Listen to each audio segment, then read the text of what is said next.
said, no, bro, 10%. I said 10%, bro, for now. Bro, because I know how it is. I make music myself. So I said 10%, went with that, 10%. That's one of the things I got involved with them. And so now, today is the shoot, I'm getting prepared. I have to be there before you. What video is this? Momo? Okay. You can see our relationship anyway. I sent him beats from someone, boom, boom, boom, boom, boom. On the path, we speak. He wants to come around. You can see. President, now, where are you? Where are you? This is 16th of November 2020. I'm in hospital now. I'm sick. Good evening. People say my body is scared of hospital. It went 2020. Anyway, now I'm in hospital now. I'm sick. Good evening. I'm like, what's wrong? He said malaria. So I said, what hospital? He said the one at the front of our estate. We continue treatment. Unti Naira Marley ń tọ́ láti jẹ́ kó yé yín bí ni pé wọ́n ń parọ́ fún yín pé Mohbad scare hospital ló fi di wípé wọ́n waste time ẹ̀ tó fi di pé Mohbad bleed profusely nínú ilé tí wọ́n dúró de nọ́ọ̀sì àjèjì kó wá treat ẹ̀. But that guy tó ń tọ́ láti sọ fún yín bí báyìí ni pé irọ́ ni wọ́n ń pa pé Mohbad scared hospital. Báwo ni ẹni tó scare hospital ló ń sọ fún yín pé òun wà ní hospital ń gbà tara àwọn ìyá tó mórí lọ sí hospital. Anyway, let's go there. Tomorrow, you see? Boom, boom, boom. Where's our relationship? Good morning, sir. May God continue to bless you. I got the money. It's all love. It's all love. But here we go now. Mohbad sending me this account. Let's just pay attention to this account. Now, I'm coming at Ajasa. On my way now. Good afternoon. Here is my account. Maybe Naira Marley asked him for the account to collect his money. But unfortunately, Mohbad sent Adesanya Justina Olajumoke, Zenith Bank. Justina Adesanya Justina Olajumoke, Zenith Bank. Oni Mohbad send sí Naira Marley tó fẹ́ fi gba owó percentage tiẹ̀. Mohbad ò ní account. At least during that time, Mohbad ti over 18 years. Ó lè ní account. Mohbad ní bàbá láyé, ó ní ìyá. Josie is aware of everything. Bo ó wà Malians. But gbà tí Mohbad fẹ́ gba owó, account Wunmi ni wọ́n send. Why tí ó fi account titi ẹ̀ tàbí ti bàbá ẹ̀ kó fi gba owó? Tàbí kó lọ open kó fi gba owó, ó ń fi account ìyá Wunmi. Ìyá Wunmi ti ń gba owó lọ́wọ́ Mohbad. Ìyá Wunmi ti ń jẹ ègún mọ́yán. Ó ti ń gba ègún, olórí burúkú ti ń jẹ ègún mọ́yán. Kó tó di wípé Mohbad kú o.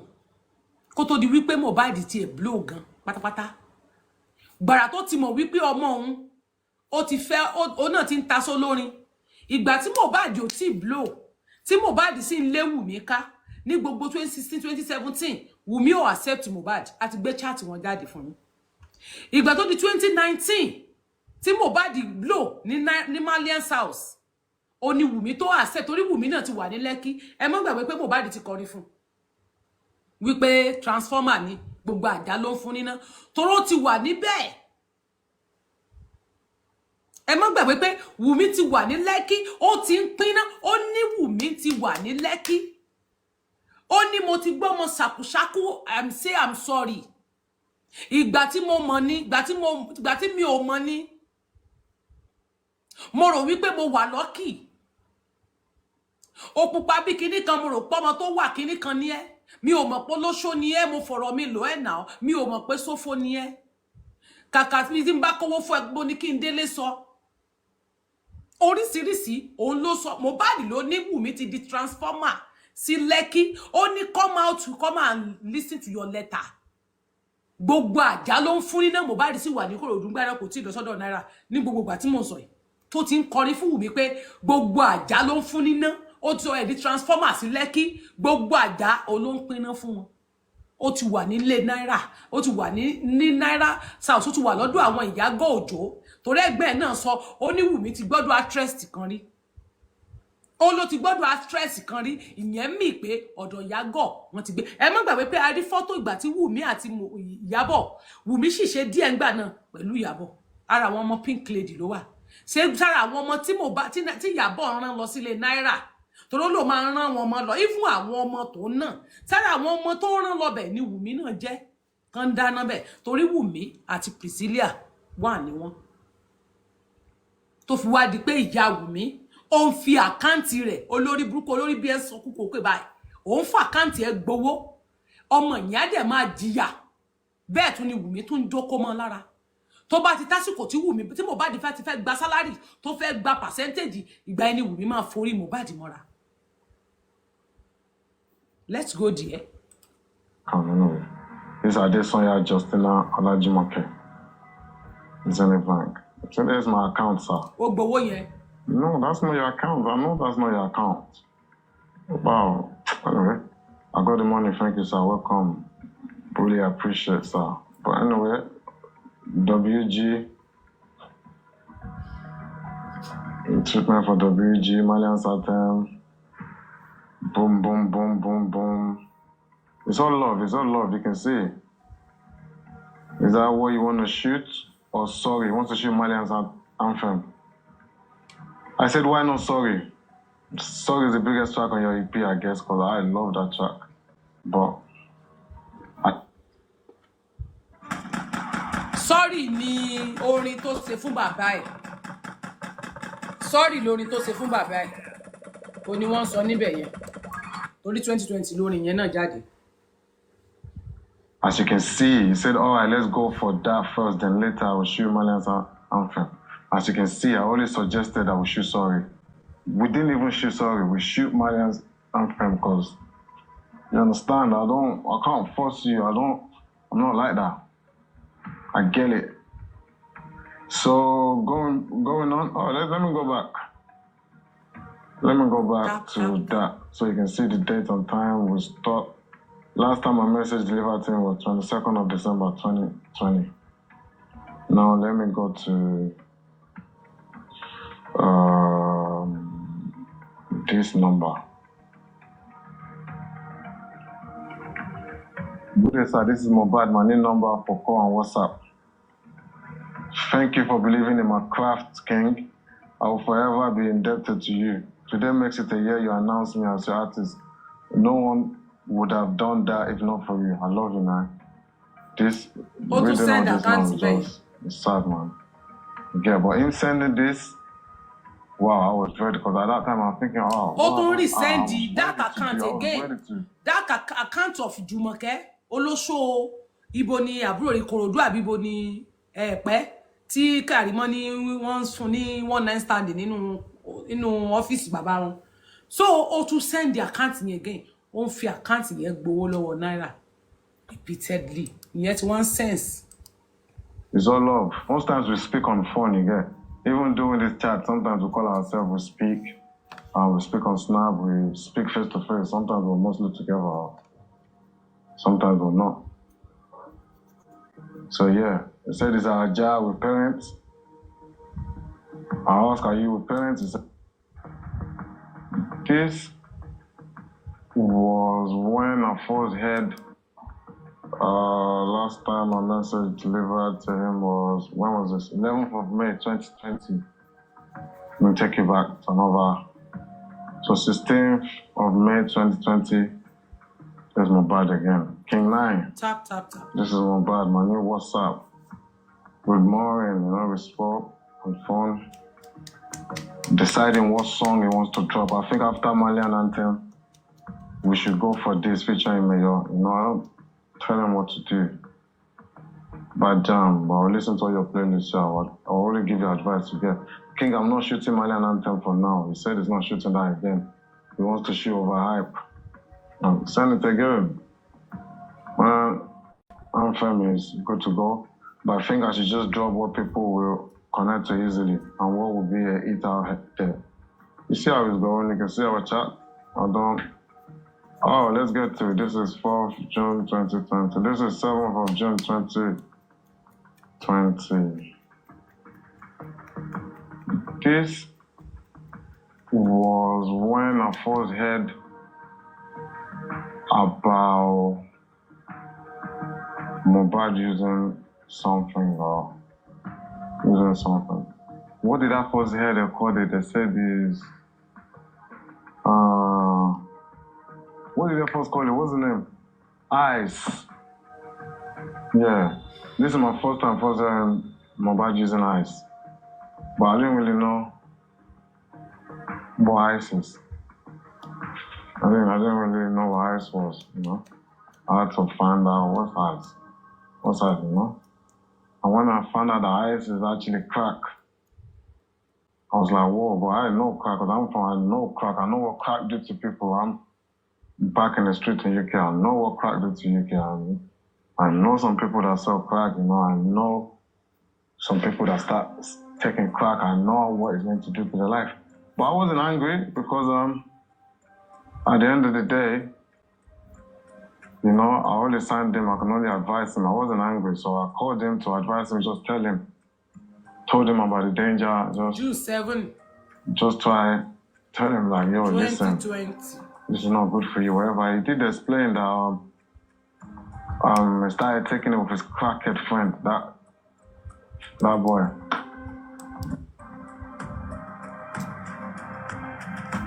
Yeah, this is very important. This is on the 30th of July 2020 in this track on your EP, I guess, because I love that track. But I should boom, boom, boom, boom, boom, boom. Yeah, biti mo bon. Let's go. This is him in Kenya. Cheturi, another account. Yawumi again. Yawumi account. Please. This account again. It's him in this account again. Account again. This is when, you know, before he's been telling me it's his account. And now he said, it's mine. It's my mom's account. Chegbo. I know that's not your mom's account. That's not your Mohbad náà tún parọ́. Mohbad náà tún wá parọ́ wípé account yẹn o. Ìgbà tí yẹn sọ pé this account again. Eléyìí dẹ̀ mọ̀ ṣe pé Wùmí náà wà Malian's house. Gbogbo de náà máa mọ̀. Nǹkan tó lè gbé gbogbo bẹ́ẹ̀ gbogbo náà máa mọ orúkọ ìyá wọn náà máa mọ everything.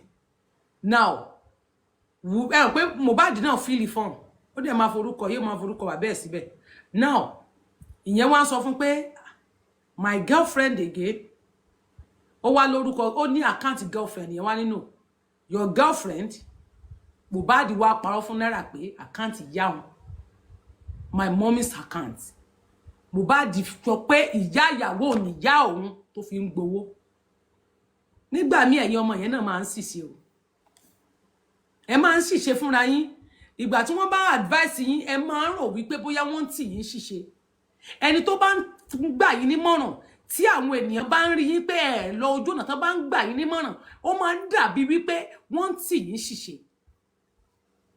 Olóbì oníyá àti bàbá ńlé, stepmother ń bẹ ńlé, òun fún àkáǹtì yọ lórí burúkú mọ́ ṣàǹfààní ẹnìkan ọmọ òfò kan òfin gba owó, ó wá ń parọ́ pé ìyá ẹni.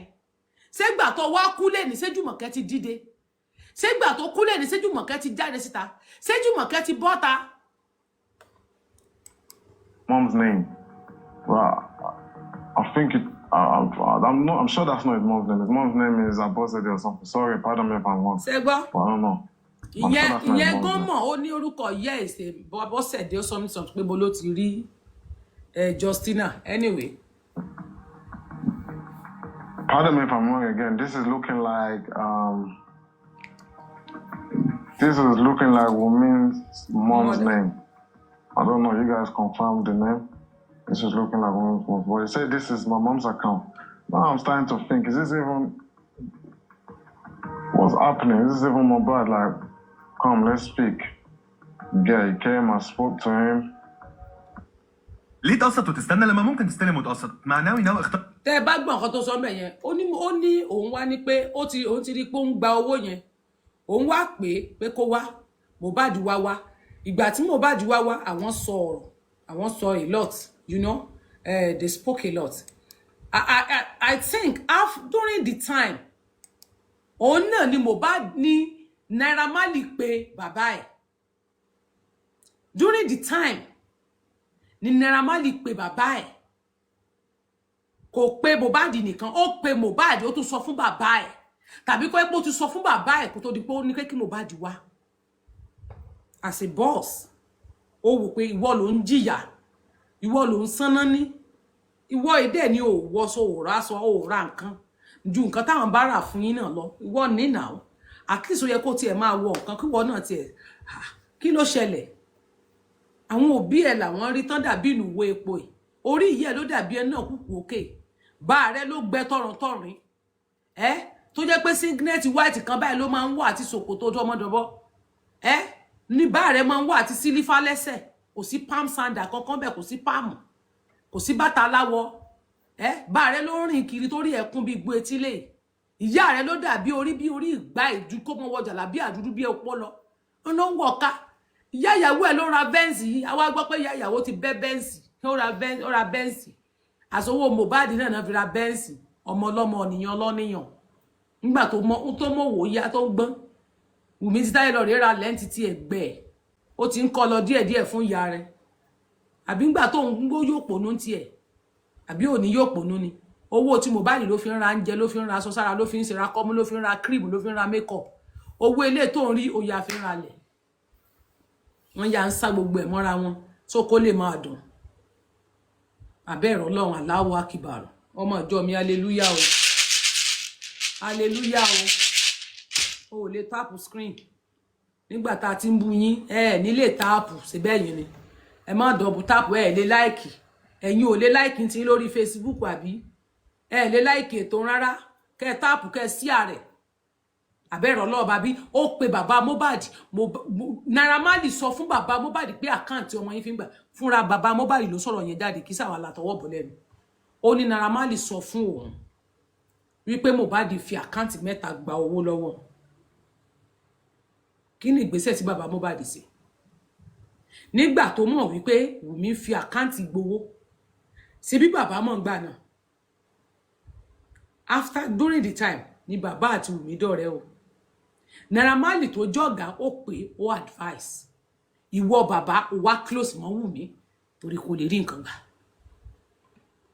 ẹ mọ́ gbàgbé pé Wùmí láwọn close báyìí Naira Marley sọ bí ó lò ní kí Mohbad wá òun advice òun bá sọ̀rọ̀ ó dẹ̀ sọ fún bàbá ẹ̀ náà bóyá gbà tó wá rí pé bàbá àti Wùmí dọ̀rẹ́ so that a lè máa fún ní nǹkan gbà tó gbọ́rọ̀ owó pé Wùmí ló ń gbowó bàbá sáré close mọ́ Wùmí ní kíákíá let's go on. I can't be sending money to this account. I can't be sending money to this account. I spoke to him nicely. I said everything. He said, okay. I said, go get your account. Understand?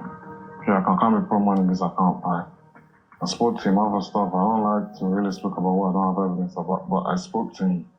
And I don't think I ever put money in that account again.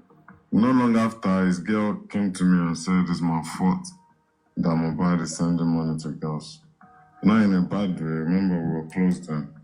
Okay, when you are meant to come back home, early morning in Monday from Kenya, okay, they do the video call. Please confirm the address. What is the address? Account, please.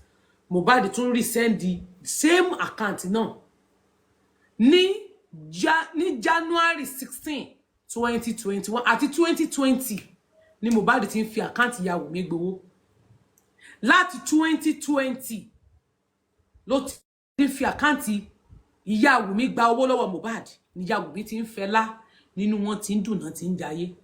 Àwọn òbí ẹ̀ ń bẹ létè bí ń pa. Torí after gbà yẹn ló kọrin Daddy I am sorry. Bóyá gbà yẹn náà ni Josi okay ẹ jẹ́ kí analyze ẹ̀ báyìí. Ẹ jẹ́ analyze orin yẹn ṣẹ̀ṣẹ̀ ń yé mi bọ̀. Wow. Orin yẹn ṣẹ̀ṣẹ̀ yé mi ní o. Orin Daddy I am sorry. Ẹ jẹ́ kí n mú lọ. Ẹ̀yin ọmọ ìjọ mi ò rí yín. Ó yẹ tẹ́ bá pẹ́ wà lórí ètò. Ẹ bá mi double tap screen kẹ́dẹ̀ pàtẹ́wọ́.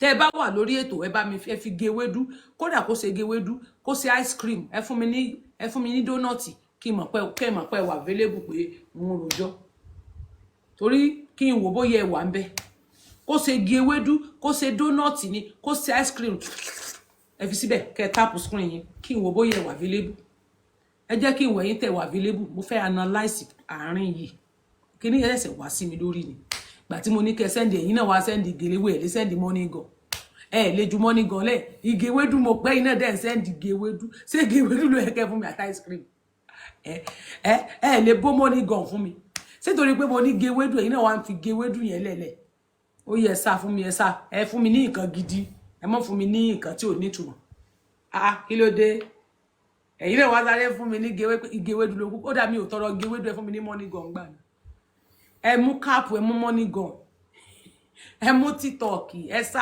gift gidi ẹ wá fún mi ẹ wá wọn ní wọn bá fún mi ní igi ewédú kí ilé wo bóyá ẹ wà nílé bóyá ẹ ti sùn kí n wẹ̀yìn tẹ́ wà available tẹ́ bá wà available ẹ jẹ́ mọ̀ tẹ́ bá ń bẹ available tí mo mọ̀ pé wà tẹ́ wà ẹ jẹ́ mọ̀ ọ̀tọ̀wọ́ yóò ní kásálẹ̀ àpò thank you so much anyways now ṣé mọ̀ pé nígbà tí Mohbad ti ń fi àkáǹtì ya Wùmí gbowó láti 2020 ní gbogbo gba 2020 yẹn ó ní ìyá Wùmí ló ń gbowó lọ́wọ́ Mohbad ẹ dẹ̀ mọ̀ pé Jòsí dẹ̀ nígbà náà ebi ń pa wọ́n gan lóòótọ́ kò sówó wọ́n sọ Ìlọrin after then ìyá rẹ̀ tó sorí bí ẹni náà kú kòkè báyìí ìyá náà ń jẹ yẹn náà tó ń wọṣọ póká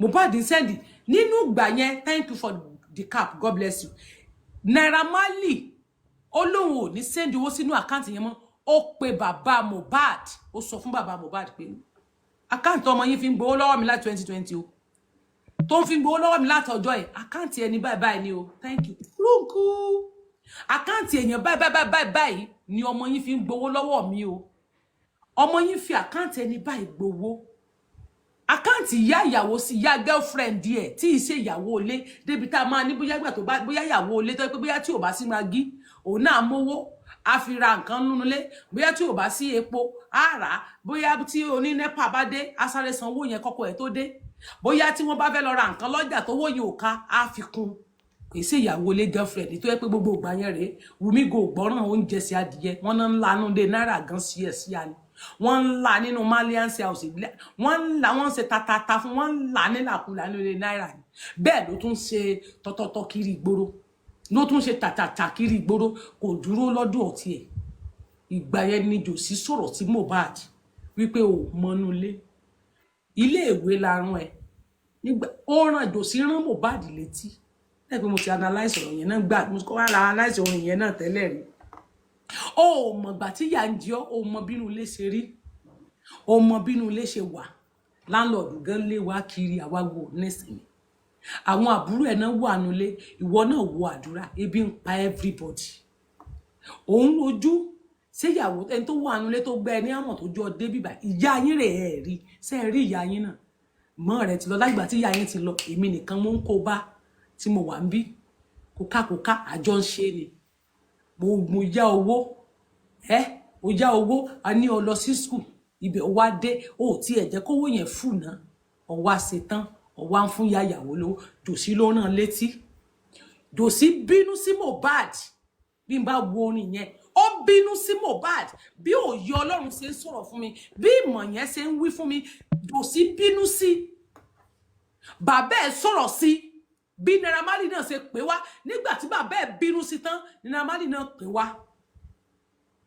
ní Naira Marley pé pọ́n ò ní send owó sínú àkáǹtì yẹn mọ́ ló advice ẹ̀ ń ní orin I am sorry ṣe jáde ẹ gbọ́ tí Naira Marley sọ nínú orin yẹn pé track sorry yẹn only is a big track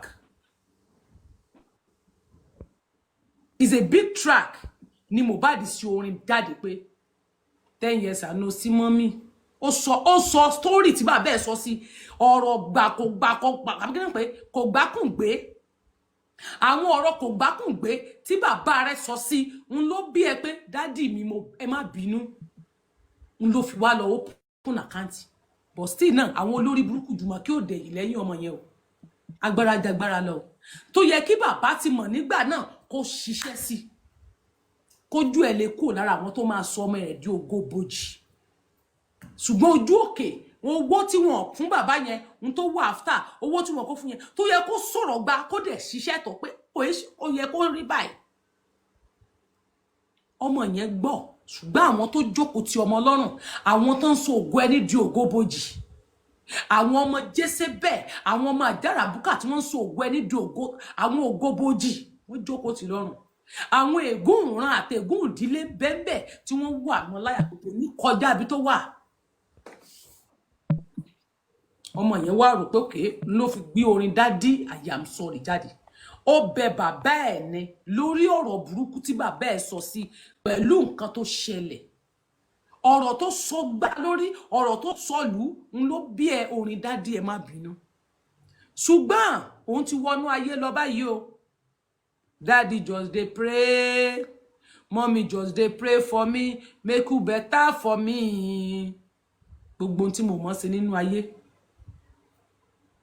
orin ni ẹ má ṣe pé fún mi torí bàbá ẹ máa ń ṣe pé bàbá Mohbad máa ń gbé èèyàn máa ń gbó Mohbad sí pé èpè kọ́ lọ́rọ̀ mi kàn àdúrà ní kẹsẹ tí mo mọ̀ ṣe náà lórin tí ẹ bá ní ilé ìwé mi ò lè dúró ń bẹ tó rébi ló ń pa àwọn mọ́nú lé tó bá jẹ́ tówó ni Daddy I am sorry gbogbo ibi tí n bá ti ṣẹ̀yìn ẹ ṣàdúà fún mi àdúà ní kẹ́ ẹ máa ṣe fún mi ẹ dẹ̀ dìde ó ní ẹ̀sùn biribiri kẹ́ bomi ó ẹni tó bá mọ̀ tún mo orin kó bá ń tú iwájú lọ lọ́kọ̀ yìí ń wà mí lọ ẹ̀yìn lọ lọ́kọ̀ yìí ń wà mí lọ mi ò mọ̀ yé o mi ò mọ̀ ó pọ̀ àwọn ìtumọ̀ orin yẹn yapa inú agbami ayé tí Mohbad wọ̀ inú wàhálà tó wọ̀ ibi tó belong sí inú wàhálà ni ṣé wárí ti wù mí gan àwọn ibi tí ìyá ẹ̀ gan tán tó ti tó yẹ pé ìyá ẹ̀ gan tó ti mú ti bọ̀ torí àwọn náà mú Mohbad kiri gbogbo ibi tán ti mú ọmọ yẹn wọ̀ tó jẹ́ pé wọ́n máa fi nǹkan yẹn ṣe bójúbójú rọ́ fún ó ti wọnú agbami ìfẹ́ gan náà sóun lè yè níbẹ̀ báyìí àdúrà nìkan lẹ lè ṣe fún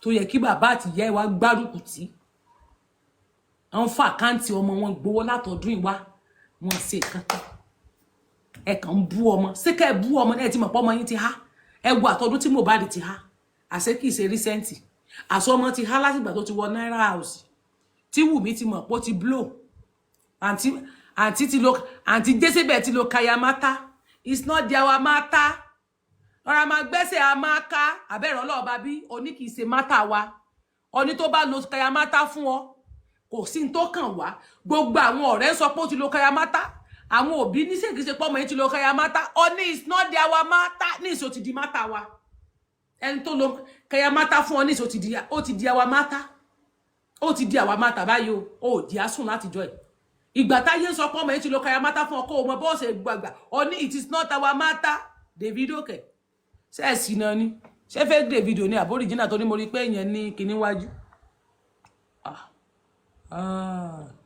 Davido ti sìnà wọ bí o ó yá. But I just had to give her a reason and say it has to be like that for future when we're doing accounting.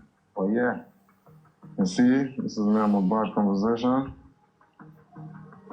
Let's go. He spoke to Naya himself for video, a deposit, you can see. I don't, Let me tell you guys one thing also, yeah. Me and Mohbad, like our business is plain. Even though we got accountants, we got team, it's plain. You understand? Like, I can't lie. I can't cheat him because everything is open. Do you understand? Like I can't lie to him that I paid this cameraman 20 million when we paid. That's how label always bomb the artist. I don't do that. He knows everything is open, how much I pay for this and that. He's involved, you understand? Who he wants to shoot it. I don't say let this person shoot it, do you understand? As you can see in our chat, he knows everything. Everything is open. Naya, let's get his account. I'll put the money in there all day long. We get very easy contract. Me and Mohbad have a very easy contract. I don't know. Very easy contract. 50-50. This is the first time. Naya Flex Creative Studio. I pay for anything and everything. And then we split 50-50. Very easy. 4 albums. Don't have to be here forever. 4 albums. Studio. Very easy. You can drop it. Singles or Tap. Get. Boom. Yeah, let's go. May God keep blessing you. It's all love at this Ó ti time. open I'm account telling bí you, it's all love. Starbic. We have a very Starbic. good I love a relationship. promise. Starbic account. Yeah, account yẹn ni mo ní see. bàbá yín tún ń lò. Àpáàtì account Access àti Union. Starbic account ni another account tí mo sọ pé wọ́n ló ń kó owó sí tó jẹ́ pé ó ń lò. Account Starbic bank yẹn ló fi ń gba owó. Tó jẹ́ pé tó bá ti ṣe owó tó máa forward rẹ̀ síbẹ̀. Starbic account yẹn. Starbic bank yẹn ni bàbá Mohbad lò. So náà ni account tí Mohbad lò. Mo ṣe rántí. Now, he's sending his own account. Aloba promise. Yeah, he said this is the list of the shows. You see, you can't lie about anything. You understand? Checking my account now. And please give Tunde's 10%. Let me tell you something. It doesn't matter. Both account yẹn gbowó. Ó lè fa account yẹn gbowó tó máa forward rẹ̀ sínú account Wùmí o. Sínú account ìyá Wùmí o. Ṣé ẹ mọ̀ tí ìyá Wùmí olórí burúkú yẹn gangan ṣe. Ṣé ẹ mọ̀ tí ìyá olórí burúkú ìyá Wùmí òfò yẹn. Ṣé ẹ mọ̀ tó ṣe. Tó bá fa account elégbà, tó bá send ẹ̀ sínú ẹ̀ ńkọ́. Ṣé fẹ́ mọ̀ ni. Àfi tí wọ́n bá lọ gbé statement of account yẹn jáde. Kan wo àwọn owó tí Mohbad ṣe ní gbogbo during the 20 yẹn. Kẹ́ wò bóyá wọ́n forward rẹ̀ síbẹ̀. Ṣé bí nǹkan tó bá kún bẹ́ẹ̀ ni. Ẹ gbọ́ tán ní Wùmí. Ẹ gbọ́ tí bàbá wọn náà sọ mọ́nà pé Wùmí máa ń forward owó jáde nínú account Mohbad. A send ẹ̀ sínú account yẹ. A send ẹ̀ sínú ti Ìyá Túndé. Ṣẹ́yìn ò gbọ́ ńgbà tí wọ́n ní máa ń forward owó jáde mẹ́. Wọ́n kàn open no account yẹn láti fi ṣe bójúbójú fún Naira. Ibẹ̀ gangan náà ti mọ̀ pé ó dà pé ọmọ ìyẹn ló dìjà láàrin Naira àti Wùmí. À ń bọ̀ ńbẹ̀. Tunde did mention to me that Naira just said Wùmí. something. Oh, yeah, I did say, please give Tunde's 10%. It's very small. You split the money into 10 places. You take 9 and give him 1. احنا معلمين في القديم والجديد. كوكس. Ṣé ẹ mọ̀ pé I said something one day. Nígbà tí we were talking. Tí bàbá rò pé òun fẹ́ bú Wùmí. Tí bàbá sọ statement kan pé Wùmí ọmọ tó ń mu gbó. Ọmọ tó ń fagbó tó ń mu gbó. Tí mo fi wá ní báwo ni ìyàwó ọmọ yín ṣe ń mu gbó tó ń fagbó tẹ́ ẹ dẹ̀ mọ̀. Ó ní ta ni ẹni tó ń mu gbó tó ń bá Naira gbégbó. Bàbá ló sọ bẹ́ẹ̀ tí bá parọ́ bẹ́ẹ̀ kí ṣe dá ẹ̀ kó fìyà jẹ mí lọ́nà tí ìbá rò. Ó ní Wùmí ń gbégbó. Ó ló ń bá Naira gbégbó. Ó ló máa ń bá gbé lọ club. Tí bá parọ́ ọmọ ẹjọ́ sí you can jam me kó ló sọ bẹ́ẹ̀. Ọmọ pé bó bá kú sọ èmi ó bọ̀ ẹmọ ìjáde tó san ìmú ẹ̀rí yẹn bẹ́ẹ̀ sá mọ́ ẹ létí. Pòdà. Sọ pé kọ́ la ṣe fídíò kọ̀ sí láti fídíò kọ̀ gan láti sọ ńjọ́ ní. Ọba tún wá nírọ́ ni mọ́ ọmọ pé ọmọ mọ̀ díẹ̀ mi o. Ọba tún díẹ̀ mi bẹ́ẹ̀. Nǹkan là mọ́ ẹ létí bẹ́ẹ̀. Pa kan sa ẹ nígbà tí rẹ̀ ń fi ẹ̀rí ṣe ìgbà tí fún wọn. Now ó ní Naira. Mo wá ní báwo lẹ ṣe máa lajú yín lẹ̀. Ìyàwó ọmọ yín gbégbó. Wọ́n ní kí ìyàwó ọmọ yín wá máa gbé ọjà. Ẹ̀dẹ̀ iná láò rẹ̀. Ó ní níjọ́ kan. Ó ní Naira pé Wùmí ò gbé kọ́. Wùmí Naira wá pé òun pé kó ń bá ń pe Wùmí. Pé tí o bá fẹ́ bá ń gbọ́jà yẹn lọ, tó bá fẹ́ bá ń gbé lọ kó jẹ́ kó mọ̀. Kìnìkan bóyá jòsí náà wá parọ́ mọ́ Naira ni o. I don't know. Bóyá gbà tí ó jásẹ̀ tí ò jẹ́ kó fa àkáǹtì gbowó mọ́. Naira gan ò dájẹ́ rẹ́rìn járe. Bóyá gbà tó jásẹ̀ Wùmí tí ò jẹ́ kí Wùmí rí owó direct mọ́ tó di pé ó ti di kọ́nà.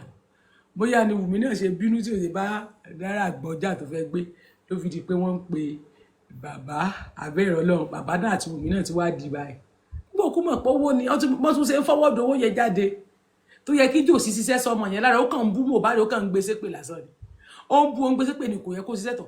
Ṣùgbọ́n àwọn tó sì ń gbowó lọ wọ́n sì ń gbowó lọ. Òun ò dẹ̀ mọ owó gbà kó yẹ kó síjú ọmọ yẹn mọ́ra. Kó so oògùn fẹ́ sí ọmọ ẹlẹ́bi pé kó síjú ẹ̀ sí ọ̀dọ̀ rẹ̀ pátápátá kúrò lára gbogbo ayé kó sí kúrò lára ìyàwó kí ìfẹ́ yẹ kó máa gbóná nínú ọkàn kó ń gángan jọ dídí adìyẹ fún Mohbad. Kò sì yẹn ń gbà náà ó wá lọ pa gúbọ́gúbọ́ ló lọ ṣerú lábẹ́ Wùmí.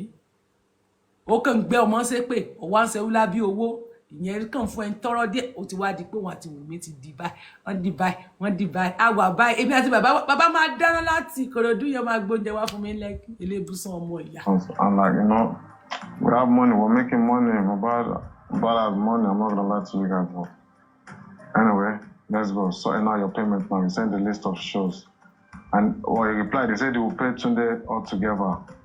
No problem. I said I sent you 2.5 million. He said he got 2.7 and my lot. You know, relationship, love, we can't, you know how it goes, man.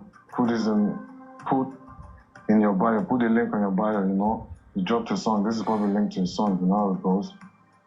You can see our relationship. Boom. Naira. I said it's Naira pickup song. He said, Daddy, I like the Wale. Boom, boom, boom, boom. You know, love. For example, more. You read it yourself. It's all love, bro. Nothing. You had no issue. You see, it's filling the form. Boom, boom, boom.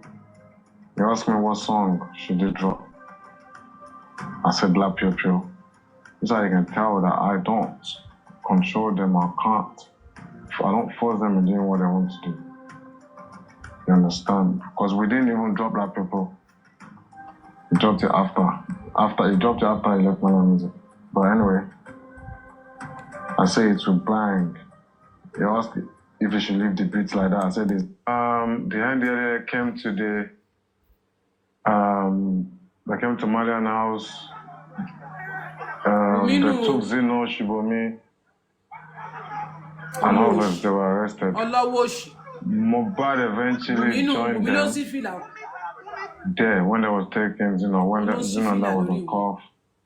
Mohbad had the altercation with the officers. He had a physical altercation with the officers. Yeah, so they took him along with them.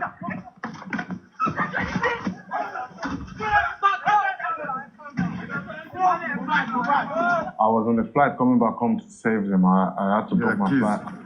Hello, kids. So I'm leaving Sweden now. I'm going back to Nigeria today. Right now, I'm at the airport. Leaving Sweden now. Mohbad went live on that dress shortly after he was released. While I was having a panic attack, he accused myself and others of live endangerment. Like I'm a bad boy. Now my mama saw I don't really mean it like that from my mind. You mean it like that. So I don't know these people are behaving on me. They have been doing bad things on me. I went mad into it because of this issue. Now they are trying to kill me. Everybody in your world, please help me. If I die, well, Amalia kill me. I beg, if I die like this. Oh, God, stop pushing now. What's wrong with you? I beg, I never started talk. Don't worry. They tell me they go our house. Oh, yeah, call your police. I will go anyway. Which police are you? Which police are Jesus Christ. Ọlọ́run gbà mí o. Jésù ẹ gbà mí o. Ọlọ́run ẹ gbà mí o. Jésù ẹ gbà mí o. Look at all these people, sha. My God will never fuck me up. Never. I'm in Idado estate.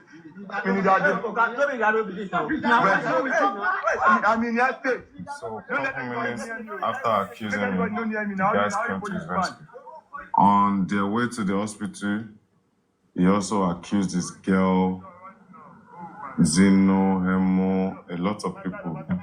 He even accused our wives. I'm fucked up by many people. I don't trust any of you. We are going to the hospital. You I don't trust that too. She's there too. Cynthia, Nyomo, I'm there. Hospital, Mundo. I will die hospital, yeah. I'm going to the hospital.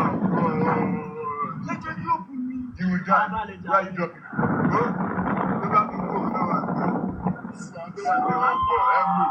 Emo, Zino. Gbogbo àwọn Malian music.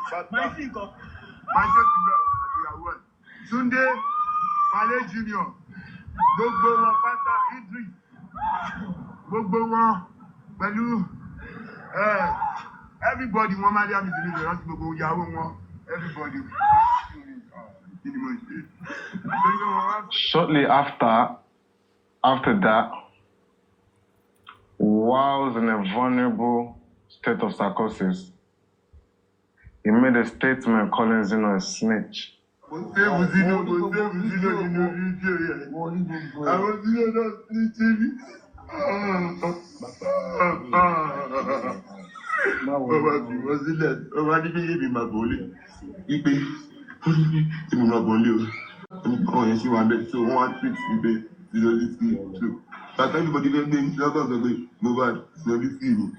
ó yẹ tó bá yọrí kí lọ́lọ́ gbé káàkiri so kí ni ìyẹn wáyé kọ́ mi kí ni mo bá ti lórí sí ẹ̀ ní lórí sí lọ́bẹ̀ yìí.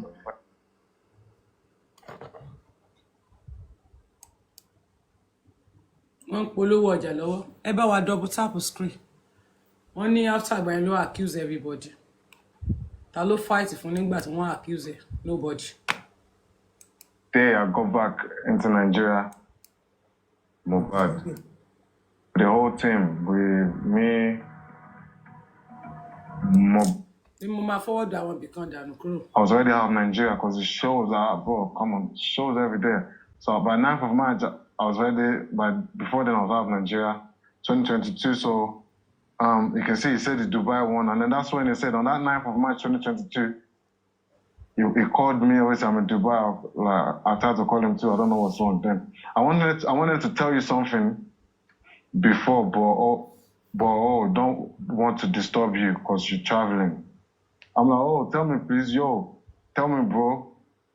And then he said, I feel down and sick about a lot.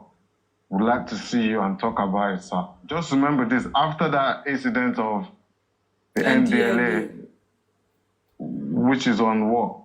On the 24th of February, if I'm not mistaken, 24th of February, 2022, it doesn't really stay at Malian's house anymore. It's like apartment,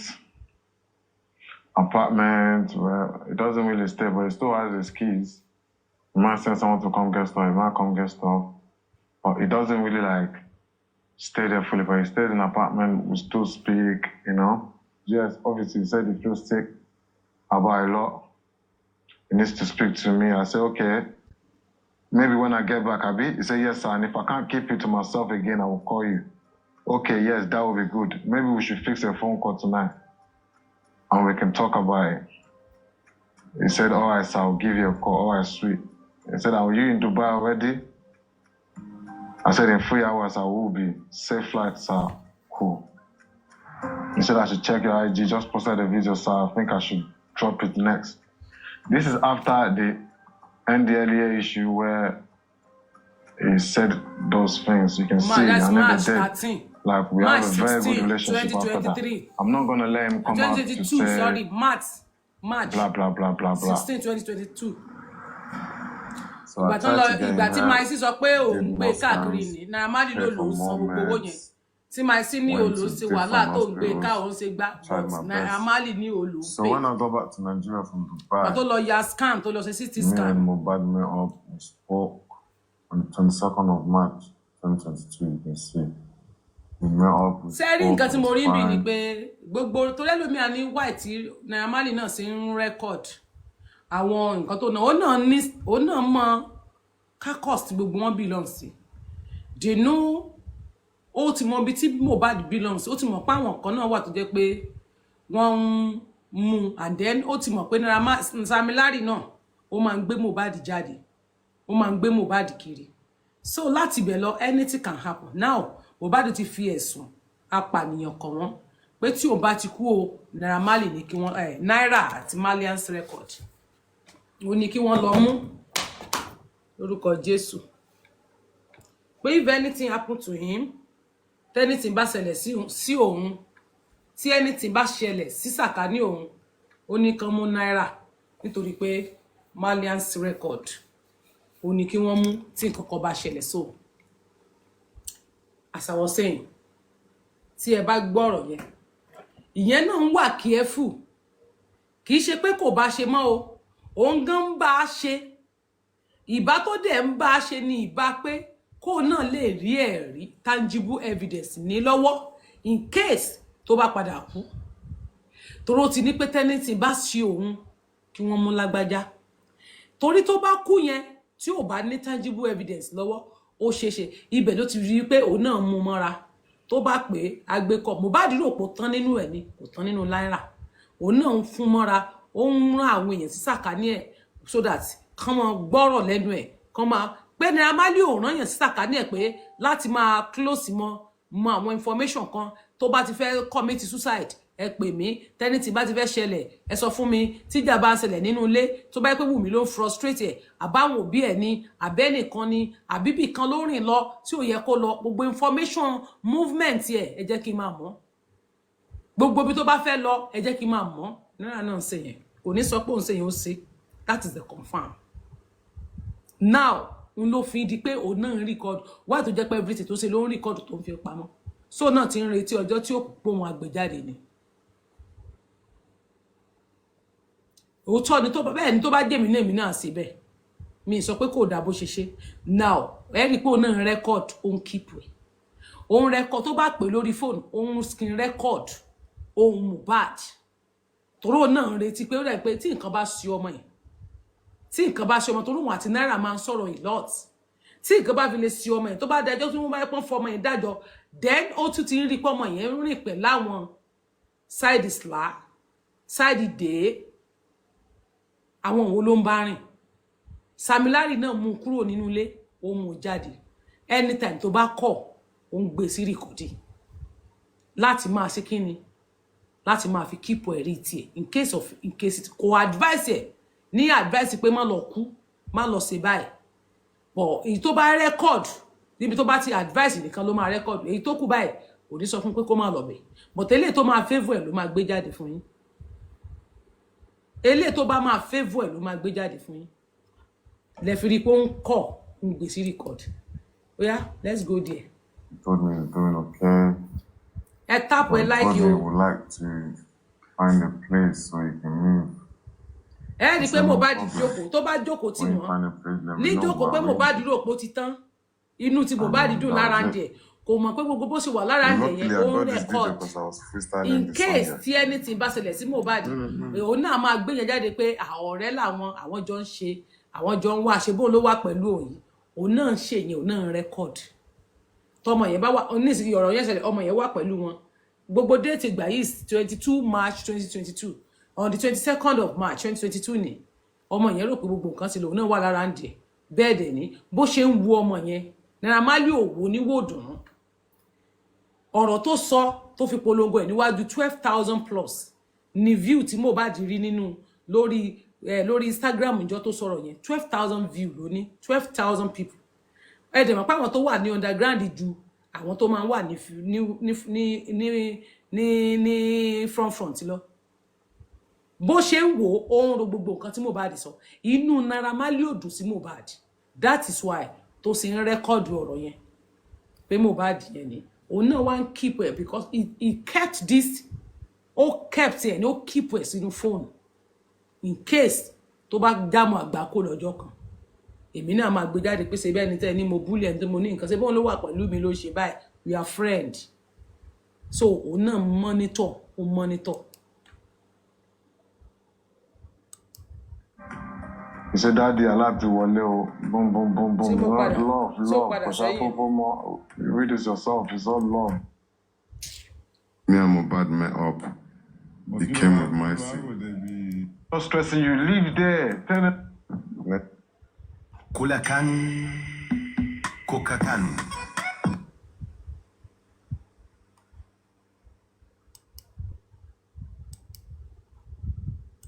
After our finished, asked me what I'm doing. The concert to the win. But it's not even my birthday. It's someone's birthday out there. Someone's birthday. So why not?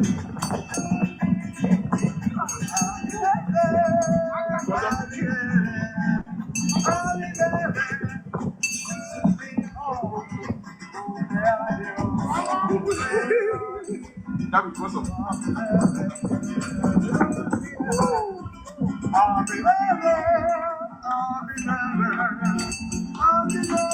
Okay, so on the 27th of March 2022, Mohbad's suicide attempt. tẹ̀tún rí I was in Puerto Rico for Afro Nation when I got a phone call and message that Mohbad is trying to jump out the window. He's trying to kill himself.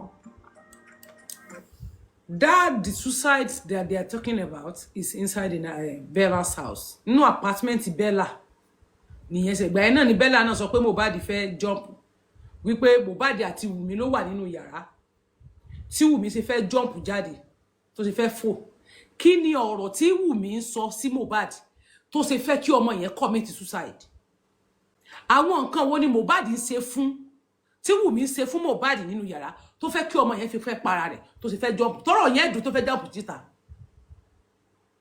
torí Mohbad àti Wùmí náà ló wà nílé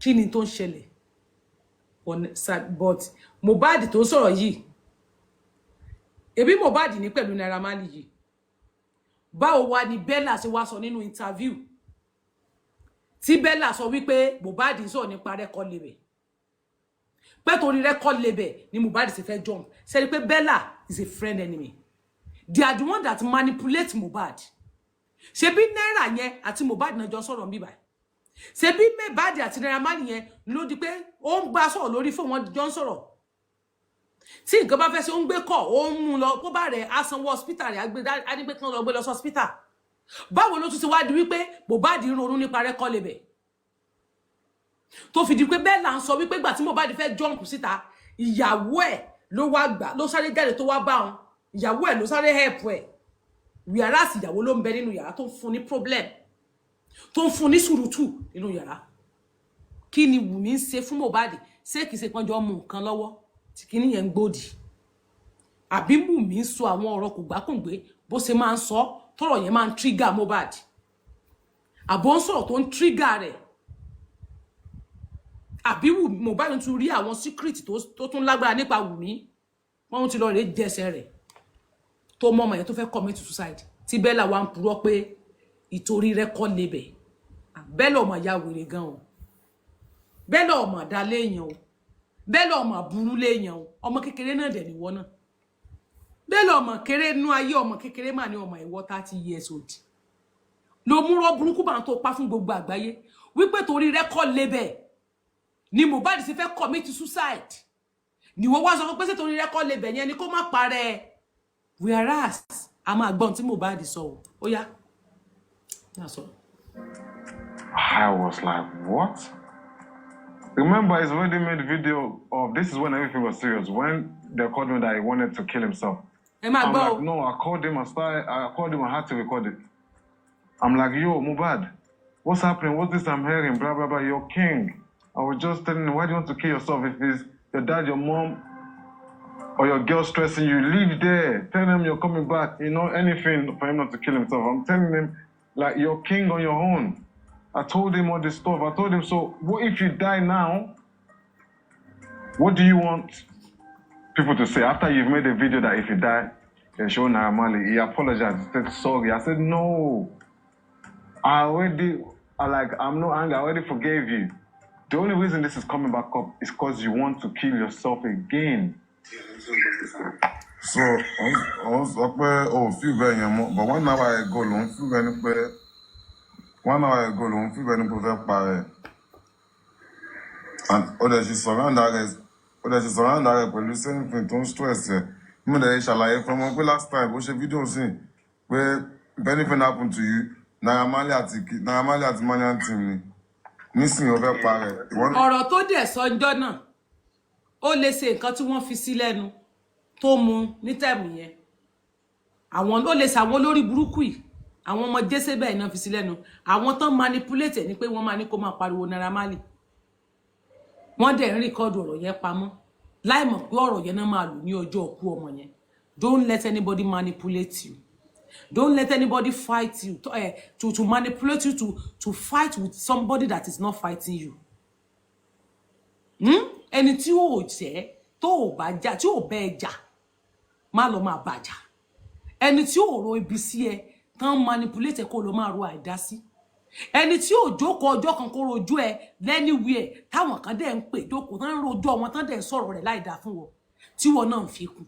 Ó wá rò pé báwo ló ṣe fẹ́ lálùyọ nínú ẹ̀, báwo ló ṣe fẹ́ dìde nínú ẹ̀, báwo ló ṣe fẹ́ rí àánú gbà, báwo ni wọ́n gan ṣe fẹ́ rí ìdùnnú nínú ayé fẹ́ni tí ò bá tiẹ̀ jẹ́ táwọn kan wá manipulate ẹ pé kò tó ń báyàn kan jẹ́ fún ẹ tó ń gbéyàn kan ṣépè tó ń sọ̀rọ̀ ẹnìkan láìdá fún ẹ tínú tiẹ̀ náà dùn torí pé ń fún ẹ tọrọ kọ́bọ̀ torí pé ń fún ẹ change wọ́n ń báyàn láyé ń ba ayé èèyàn jẹ́ fún wọn wọ́n ń destroy ẹnìkan fún wọn wọ́n sọ̀rọ̀ ẹnìkan láìdá wọ́n retí downfall ẹnìkan fún ìwọ pé má worry ó máa tó wẹ̀yìn rẹ̀ bí ló kàn wá inú tiẹ̀ náà dùn you think they love you they don't love you you are a slave under them because of money inú ẹ̀ dùn ó wá rò pọ̀ lálùyọ̀ ó máa sunkún kú ni ó máa ronú kú ni wàá sẹ̀sì kú ni ó bẹ́ẹ̀ ló ṣe máa rí torí ẹni tí ò rí ti irú ẹ̀ ń rí ti ẹ̀rọ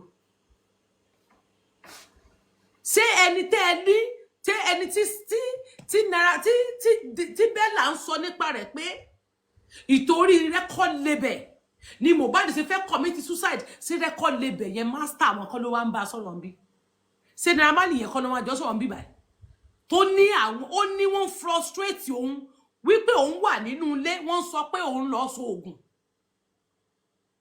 òun dẹ̀ lóhun ò ṣe gbogbo nǹkan yẹn mọ́ pé chọ́ọ̀chì ló ń lọ tó bọ̀ bá di sọ náà yẹn pé chọ́ọ̀chì ló ń lọ òun ò lọ́bẹ̀ mọ́ Bella wá yí ọ̀rọ̀ yẹn pé torí rẹ̀ kọ́ lebẹ̀ Bella ò ní bọ́ ìyá ògo rẹ̀ Mohbad ti lò ló ti gbà lọ Mohbad ti ń lo ògo ẹ̀ lọ́wọ́.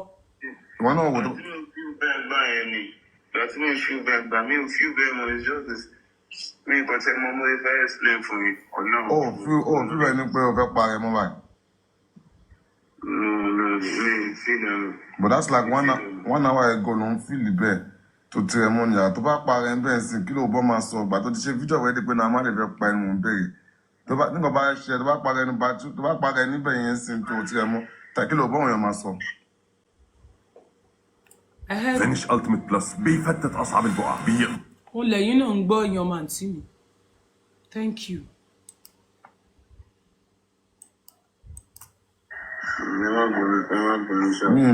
I'm just looking after you. I need to look after you. I told you already. You shouldn't be stressed. Be free. Do what you want to do and say what you want to say. Àti pé ta ló pe Naira Marley ó fẹ́ commit suicide Bella Shmurda Wumi bóyá àwọn àdúrà èwo nínú àwọn tó surround Mohbad ló pe Naira pé Mohbad fẹ́ commit suicide ta ni ẹni tó pe Naira wípé Mohbad fẹ́ commit suicide ẹ jẹ́ ká máa gbọ́ lọ. Say it.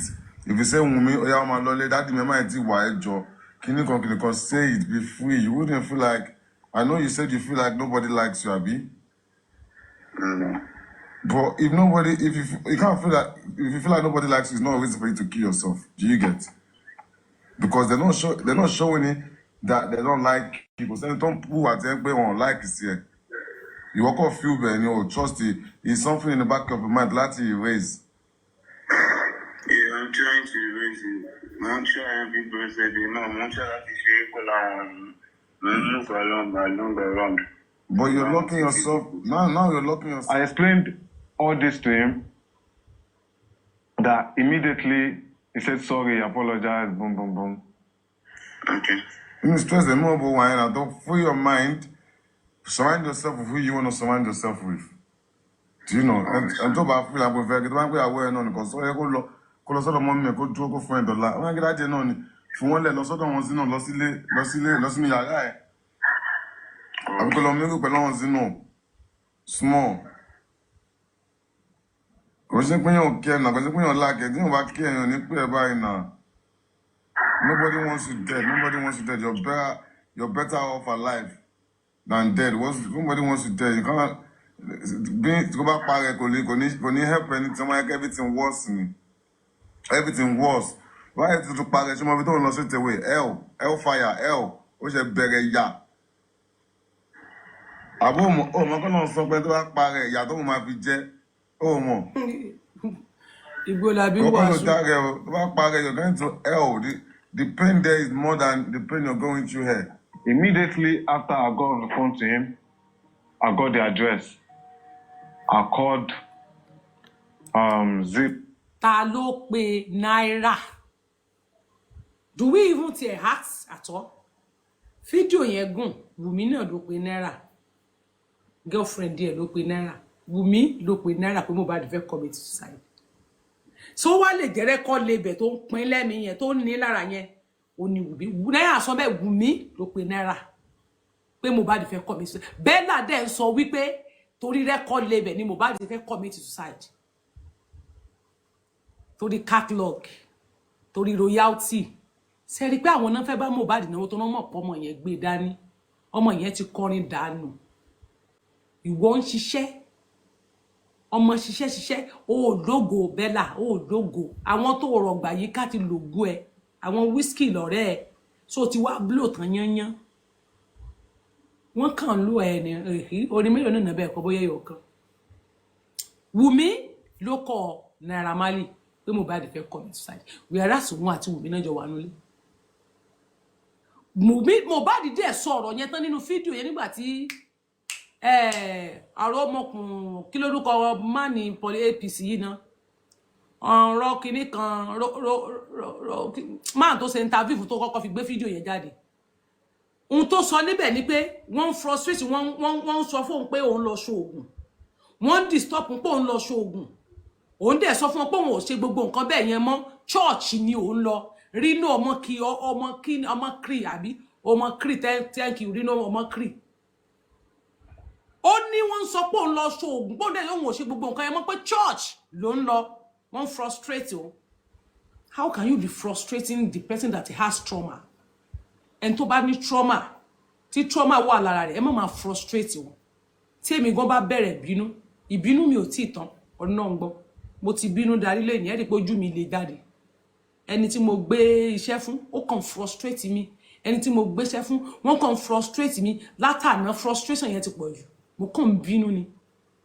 tí n bá wá ti fẹ́ sọ̀rọ̀ tí mo bá tí bínú yẹn wà lára mi tí n bá fẹ́ sọ̀rọ̀ tí mo wá tí tó yẹ pé ẹni tí mo tún fẹ́ bá sọ̀rọ̀ tí màá tún kanra mọ́ everybody dágbé mọ́ everybody kanra mọ́ everybody torí tí inú bá ti ń bí mi máa frustration yẹn máa ń wá inú yẹn kàn máa rún ó máa rú everybody around me máa tàrí aggressive fún ó lè sọ̀rọ̀ tíntínní ni wàá sọ màá tún gbé mọ́ àlámọ̀ the trauma is still on me ẹni bá ní trauma the hunger ó máa ń le díẹ̀ so that's why pé ẹ má máa frustrate èèyàn mo máa ń ronú gan bí mo ṣe wà mo jẹ́ dákan tó máa ń ronú gan mo máa ń ronú gan ìrònú yẹn máa ń pọ̀ gan mo máa ń tí ó dà tí wọ́n bá ń rí sí mo máa ń eré future ní sense tèmi máa ń sáré lọ máa sáré iwájú relay yẹn máa lọ ní ṣáà mo máa sáré lọ gbàá á ti kọjá ibi tí wọ́n gan jókòó sí wàá máa pẹ́ èmi ò rò because kàlákẹ́yẹ tí ò sí ń bẹ̀ èyí tí wò rò yẹn èmi ti rò lọ fáà mo ti ń ronú lọ fáà by the time tí tèmi yẹn bá n tí wọ́n ẹ̀sẹ̀ fẹ́ rò èmi á ti rò lọ gbà tí wọ́n bá máa rò yẹn ọ̀nà á ti jì torí sense ti tẹ̀ ó níbi tó gbé dé I'm a liberal person a máa ń tètè ronú gan a máa ń tètè gbé sense tí wọ́n máa ń tètè lọ fáà gan ìrònú yẹn máa ń lọ fáà ọmọ tẹ́ mọ̀ pé ó ní trauma lára tí ìrònú wà lára ẹ̀ ó tún wọ́n frustrate ẹ̀mẹ́ tó ló ń lọ ṣoògùn ṣé tó bá lọ ṣoògùn so ìyẹn túmọ̀ sí pé ẹ̀kan lẹ̀ dídí ẹ̀ fẹ́ kọ́mọ yẹn lọ protect ara rẹ̀ tó bá pẹ́ fẹ́ kó protect ara rẹ̀ ní ẹ̀ ní máa sọ pé ó ń lọ sílé olóògùn lọ sílé oníkìní kan tọmọ wá sọ fún pé lè wòlíì pé òun lọ church ni òun ti lóhùn ò ṣe gbogbo nǹkan yẹn mọ́ church ló ń gbà lọ ẹ̀ wá ń frustrate ẹ̀ ní lára torí pé ẹ fẹ́ mọ̀ bóyá lé olóògùn ló lọ ń gbà tó lọ so that bóyá ó ti lọ protect ara rẹ̀ àbí bóyá ojú rẹ̀ tó ti wálẹ̀ ẹ wá ní lára ẹ wá ẹ tún sáré ẹ̀yin náà lẹ tún sáré pé wọ́n ní ẹ ṣe mí ẹ ń gbà mí àti dúpẹ́ lọ́wọ́ ẹni tí ń ṣe ni tí ń gbà ní ẹ̀yin náà lẹ frustrate ẹ̀yin náà lẹ tún máa pè lẹ tún máa record lẹ tún máa béèrè lọ́wọ́ torí pé fẹ́ ní information ṣé ẹ ya wèrè gbogbo yín àti náírà gan so gbádùn báyìí ṣé gbogbo yín gbádùn báyìí. In people from Malian House you can see the date and time they have videos too you can see the date and time of you can see everything is important the date and time is very important in all these things so you can see. I called Zeno, I told them, oh, listen, what happened? You guys, listen, just be easy. You might be paranoid. You guys be easy. Go there, pick him up, make him happy, whatever. So they went there. He went with them. His dad even went with them. So Zeno had a show. He went with the show with Zeno. At the club show. He went to the show. Can you see? Wùmí àti bàbá Mohbad ti dọ̀rẹ́ o àwọn náà ń frustrate Mohbad nínú ilé o pé ó lọ sílé olóògùn tọmọ ló ń lọ church bàbá àti Wùmí náà ní lára o tán wò bóyá ó ti lágbára tí bàbá ò rìlíìsì ọmọ rẹ̀ ńgbà náà kó jẹ́ kó ṣiṣẹ́ sára rẹ̀ Wùmí wá ń lo bàbá Mohbad nítorí tọrọ kọ́bọ̀ tó ń fún ẹ gbọ́ pé wọ́n ní bàbá ẹ̀ gan wà ń bẹ̀ gbogbo wọn jọ lọ ni ó yá. Show, it was fun. it was okay. Everybody said it was okay. They went to eat after. They sent me video, the vibes in. And they went back home. He was eating again with them. You can see. Mo rí pé Mohbad ó ṣe nígbà tó wà pẹ̀lú àwọn people yìí. Ó ní freedom, inú ẹ̀ máa ń dùn. Ó máa ń ṣeré. Bó ìgbà tó ti di pé manipulation yẹn dé tán fẹ́ kó dá wà. Kò tí ì tásìkò tó yẹ kó dá wà. Torí ògo yẹn ò tí ì tásìkò àti dá dúró. Àsìkò kan wà tó pé ògo máa ń dá dúró. Àsìkò kan wà tó yẹ pé ògo ò tí ì ṣetán àti dá dúró. N lè fi rí gbogbo àwọn ìdojúkọ tó ń dojúkọ yẹn. Àárín àwọn tó wà kì í ṣe àwọn tó wà fun. Because àárín àwọn tí Mohbad ń wà pẹ̀lú àwọn tó wà entertainment tó yẹ pé wọ́n á jọ máa ṣeré, tí wọ́n á lọ club, tí wọ́n á ṣayé. But tó bá wà nílé, wọ́n á kàn máa dóra wọn náà dídó ìní. Èèyàn máa wà bored. Á wà pẹ̀lú Bella nulé ẹ̀kọ́ kan tó bá rí ṣògbè èèyàn mélòó ló ń gbé ṣò fún Bella òun gan náà. Ẹ̀kọ́ kan náà ni. That is why tí Wùmí ṣe gbélé ntiti ẹ̀. Ìjọ tí Mohbad bá lówó lọ́wọ́ ni Wùmí máa wà nílé. But tó bá wà pẹ̀lú àwọn sílò làwọn kan wọlé gbogbo wọn yẹn mọ̀ pọ́n pọ̀ ńbẹ̀ yẹn wọ́n á play orin wọn á sáyé. Wọ́n á sì gbogbo ẹ̀bọ̀ Mohbad nìkan ló wà níbí. Mohbad nìkan ló wà bí kò lè sí gbogbo everywhere kàn máa wà bored ni everybody kàn máa wà boring. Now ẹ wo gbà tó lọ sí ẹni tó ń ronú ó lọ club inú ẹ̀ dùn ẹ wo bó ṣe ń jó ẹ wo bó ṣe ń jó ẹ wo bí inú Mohbad ṣe ń jó bó ṣe ń ṣayé inú ẹ̀ dùn ó ti ń fi ọwọ́ yẹn ṣe piano ó ti ń fọwọ́ yẹn tẹ piano ó ti ń fọwọ́ yẹn tẹ piano ẹ rí pé gbà tó kú náà bó ṣe fọwọ́ yẹn tẹ piano lọ sọ́nà ọ̀run rèé. Ti swear. There was a video because they sent it to me like to make sure it's okay. They can't see. Àwọn náà what's jẹun wrong. yẹn o. Òun ló báàgì kámẹ́rà tó wọ black yẹn o. Then I'm like, okay, if you guys can't Ẹni see tó what's gbogbo wrong, ọgán just jẹ́ let him jẹ́ stay pọ̀ there with you guys. ni. Let Yàrá him tí sleep. together. Let him sleep It's a fun. since it's okay now. Wọ́n dáná oúnjẹ. Then they're telling me Mohbad said he wants to go. That his phone is ringing. He wants to go. He wants to go. Ṣé ẹ tún rí? Obviously, someone. Sẹ́rí Wùmí tún ti ń frustrate ẹ̀. Àwọn Bella tún ti ń pè é.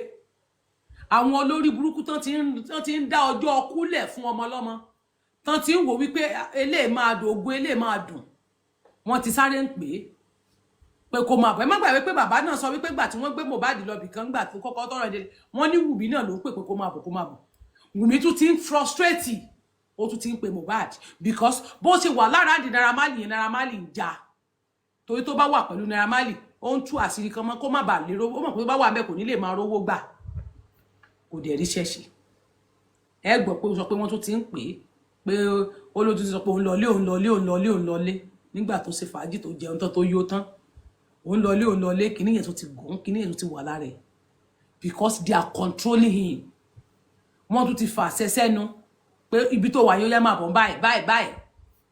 Wọ́n ti mọ̀ pé kò sí ibi tó lọ yẹn wọ́n sì máa fún ní change díẹ̀. Kò sí ó ṣeéṣe kó yẹ pé 50,000 naira ní náírà máa tún fún 100k ó yá gbà. So irú 50,000 100k yẹn Wùmí máa dàgbà mọ́ lọ́wọ́. Bóyá 200 ó yá ó tún ó mọ̀ pé ó máa gbà ló tún fi ń di wípé they are using monitoring spirit ó tún ti pè é ti ń gbọ́ pé sọ pé òun lọlé ó sọ bí kan máa ní òun lọlé ara ẹ̀ ò balẹ̀ mọ́ torí asfọ̀sẹ̀ ni wọ́n ń lò àwọn àǹtí onígbà tó ká ó yá. That's going for that. I can't tell them to hold him down. I can't tell them to stay there. They have to let him go. It's his dad now. It's his parents. So he left. Ara ò balẹ̀ mọ́. So on the 29th of March, I am on the flight, 2022. Next day after, he was chilling with Zeno. I am on the flight coming back to Nigeria. As soon as I got back, me and Mohbad met up. He came with my seat. Why would they be? They be last on search Snapchat. Kí ló jẹ́ kí èèyàn lè tó? Kí ló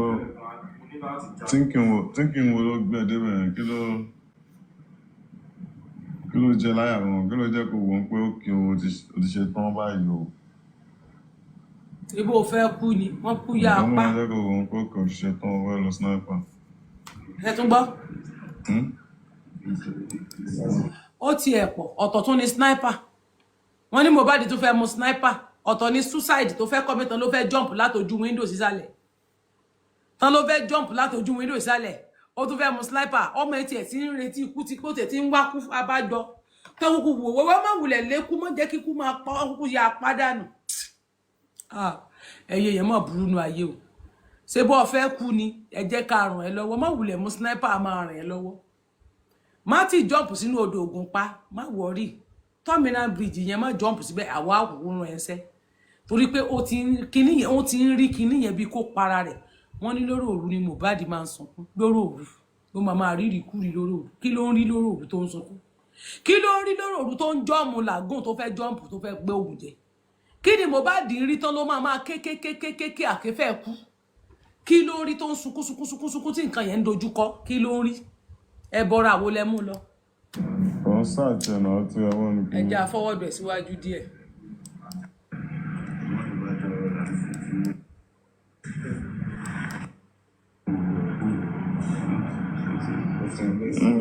Not to take care because a million friends, and if we don't know, we won't be able to which is okay. And there's a when we don't support that one, we're going to bend it. àwọn òbí ẹ gbọ́ But at the end, get what? 29 rèé o nígbà tó fẹ́ commit suicide tán àwọn òbí ẹ̀ wálé wọ́n tún wá bẹ̀bẹ̀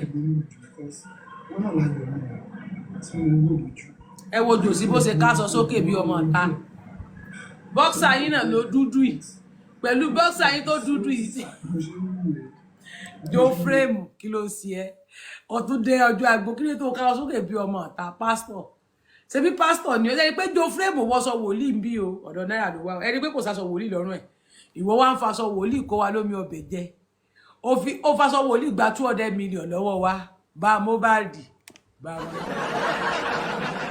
Mohbad wá kú tán ó faṣọ wòlíì ó fi gba 200 million lọ́wọ́ wa ẹ wo èyí tó wọ jíìsì lọ́wọ́ yìí àti singlet underwear white aṣọ tó wọ ìṣe underwear lásán pẹ̀lú jeans pẹ̀lú boxer tó dọ̀tẹ́ ní pé bàbá wọn gan mọ́ alliance jòsí gò mà ló bẹ́ẹ̀tì abẹ́wò àgbà mi wà lẹ́jọ́ frame ló bẹ́ẹ̀tì ọlọ́ngbọ́ jẹ́ ń tó wò jẹ́ ń wò dáadáa wà lẹ́jọ́ frame ló bẹ́ẹ̀tì sá ọlọ́run o mọ́ alliance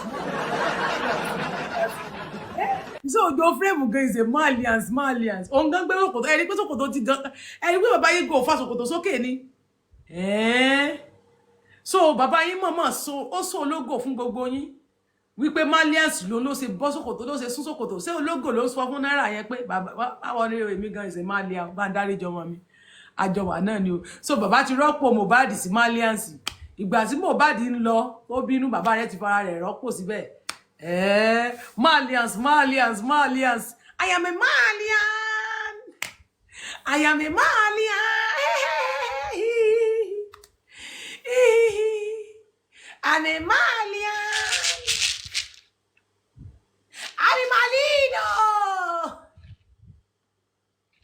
Malino nini I am a Malino I am a Malino oh bro Jones is a Malians really wale baba yóò wọ ṣòkòtò kò wọ boy ti dare ẹ wo bí tí boxer bàbá yín gan bó ṣe boxer yẹn gan tó dúdú ọ̀dọ̀ ti díẹ̀ ó tún wá wọsùn tó gbé sí bẹ̀bẹ̀rẹ̀ ẹ̀dí odidi pastor ọjọ́ odidi wòlíì ó ń lọ bẹ̀ yẹn ẹ rí pé bàbá yìí ò wọṣọ wòlíì báyìí o ọwọ́ àfi wòlíì gba 200 lọ́wọ́ wa bá Mohbad ìwọ la rí ìtọ́bọ tó sí aṣọ sókè bí ọmọ ọ̀tá ẹ̀ tó ká aṣọ sókè bí ọmọ ọ̀tá ẹ̀ tó ká òkè bí ọmọ ọ̀tá ẹ̀ ìwọ rèé Malino àmì Malino òrèé Malino bàbá ẹ̀jẹ̀ Jésù bàbá ní ọ̀rẹ́ bàbá yìí rè ẹni pé kò lo bẹ́ẹ̀tì bàbá Mohbad ò lo bẹ́ẹ̀tì. After 2 hours wá sí lónìí àtúntò ní ṣeré lítàrí. lógò ni ọmọ gbé ṣòkòtò sí bẹ̀bẹ̀rẹ̀ ẹ̀dì bàbá náà gbé síbẹ̀ bàbá ìṣe malians ọmọ náà malians. mo ń tẹ̀lé ẹni gọ́ọ̀mẹ̀ntì ṣe yìí. Kò jẹ́ mi náà. ìyá Mohbad nù lẹ́gbẹ̀ẹ́ kan tiẹ̀ tó kúnlẹ̀ sílẹ̀ lẹ́hùn. ó léwu but iṣẹ́ tó gbà ní ìbẹ̀rẹ̀ pé àwọn security everybody wà pẹ̀lú ẹ̀. jòsí ò mọ̀ ló bẹ́ẹ̀tì kẹ ẹ lọ wo fídíò yẹn bàbá Mohbad ò mọ̀ ló bẹ́ẹ̀tì òun náà gbèsò kò sí bẹ̀rẹ̀ ẹ̀dí sí ayé màlíà àbí ìwọ náà Malino ṣé Malino bàbá Mohbad ṣe Malino jìdáyà jìdá ẹ wo bí tí ṣòkòtò dé nídìí bàbá Mohbad. kò sí ilé. kóyà kò lo belt. Ṣé wọ́n lè allow mi for the 5 days? Ètò because wọ́n ẹ̀ ojú mi kò ní okay because. Back the lyrics.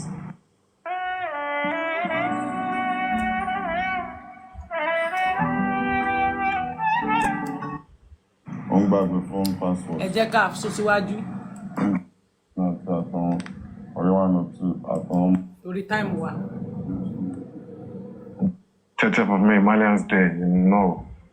So that was the day I released my album. That was my listening party. Mohbad came, performed the song that featured him on.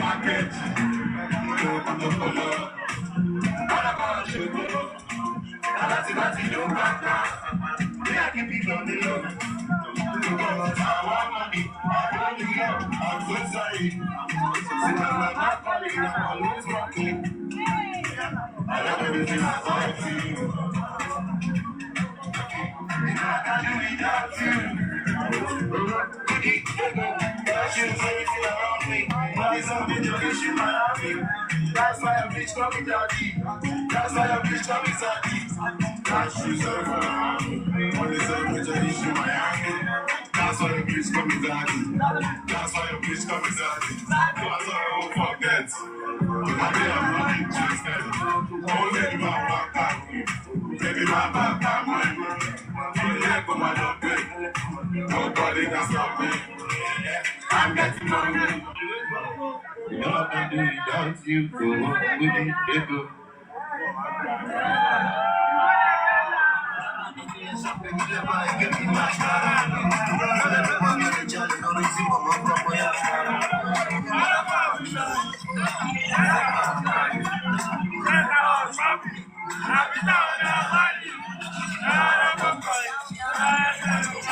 Mohbad dropped Ronaldo under Malian music. So you can see this is 27th of July 2022.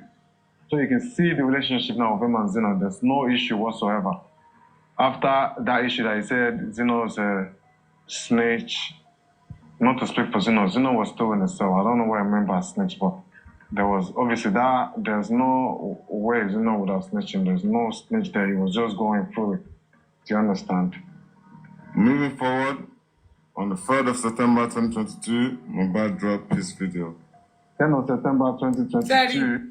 Sẹ́rí pé June ni ìyàwó mi so da toro mi pin ó jáde ni peace jáde but audio ìgbà tí wọ́n gbé fídíò yẹn jáde ìgbà tí wọ́n ṣe fídíò yẹn August ni wọ́n release fídíò yẹn síta but September 10 ó ní wọ́n gbé fíná ṣe shooting ẹ mọ̀ pé ló máa kọ́ jáde wọ́n kọ́ máa ṣe record jáde tí wọ́n kọ́ máa promote ẹ̀ kó tó di pé máa fi sínú fídíò but fídíò rẹ̀ orin yẹn jáde fídíò lélẹ̀ wọ́n ṣe fídíò yẹn shooting ẹ̀ ní September 10 ìjọ tó ṣe oya ìjọ tó ṣe peace ẹ dákun ẹ jẹ́ ká calculate ẹ jẹ́ ṣe calculation September 10 2022 ó ní Mohbad release ìyàwó mi so da toro mi pin ó fi mí sílẹ̀ náà mò ń fa sìgá September 10 ẹjọ́ sẹ́yìn èèyàn wà ńbẹ̀ yẹn ṣá àwọn èèyàn ti sùn tẹ́ bá wà ńbẹ̀ fún mi ní gèwédú bí bá dẹ̀ sí sọ̀rọ̀ gèwédú kì mí ní kẹ́ fún mi gèwédú gangan ẹ fún mi ní nǹkan gidi mo fẹ́ analyze ibì kan mo fẹ́ gbé yín débì kan mo fẹ́ rán yín létí kan bọ̀ mí ìmọ̀ bóyá ẹ wà available bóyá ẹ ti sùn torí mo máa rí pé ẹ máa ń sùn ẹ má máa sùn ó yá tẹ́ bá wà ńbẹ̀ ẹ bá mi tẹ̀ ẹ jẹ́ kí n mọ̀ pé wà ńbẹ̀ ẹ double tap screen yẹn jẹ́ kí mo rí kí like yẹn jẹ́ kó gòkè like yẹn jẹ́ kó gòkè ẹ tẹ̀ síbẹ̀ wákàtí tí mo ti ń rojọ́ ń bí lẹ́nìí bí 2 and ó ti ń go into 2.5 so mo ń rojọ́ ẹ̀yin gan ro mí so ó yá ẹ tẹ̀ jẹ́ kí n mọ̀ pé wà ńbẹ̀ ẹ double tap ẹ tap screen yẹn kẹ́rì share. On the 10th of September 2022 ó ní Mohbad release fídíò ìyàwó mi so da toro mi pin ó fi mí sílẹ̀ náà mò ń fa sìgá káàkiri lọ́dọ̀ àwọn àbókí oh why wetin be this one like this been through many things many gist to how to find my peace gbogbo àtẹ̀yìnwá yẹn ìyá rẹ̀ ń fi àkáǹtì rẹ̀ gbowó àwọn náà ń gbowó lọ́wọ́ ẹ̀ ó ní money chaser faster than the bullet flying like a rocket faster than the Benz ìyàwó mi lo Benz náà ní ìyàwó mi rà tó ń lò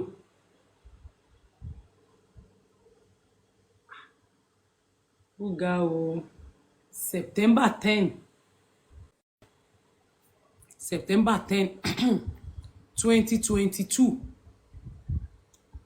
September 10 2022 ọjọ́ tí orin yìí náà mi náà ni ló sọ lé lórí orin tá à ń sọ yìí mi náà ni igi orin yẹn sẹ́ mọ́ orin ìyàwó mi sódà tó rò mí pin òfin mi sílẹ̀ náà mò ń fa sìgá káàkiri lọ́dọ̀ àwọn àbókí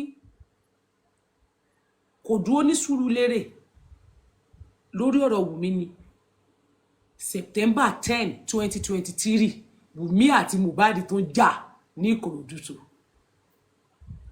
September 2023 September 10 2023 ìjà Mohbad àti Wùmí tó ń lágbára 2022 September 10 orin tó rìlíìsì lórí Wùmí náà ni orí yẹn lórí Wùmí náà lórí rìlíìsì orin lé lórí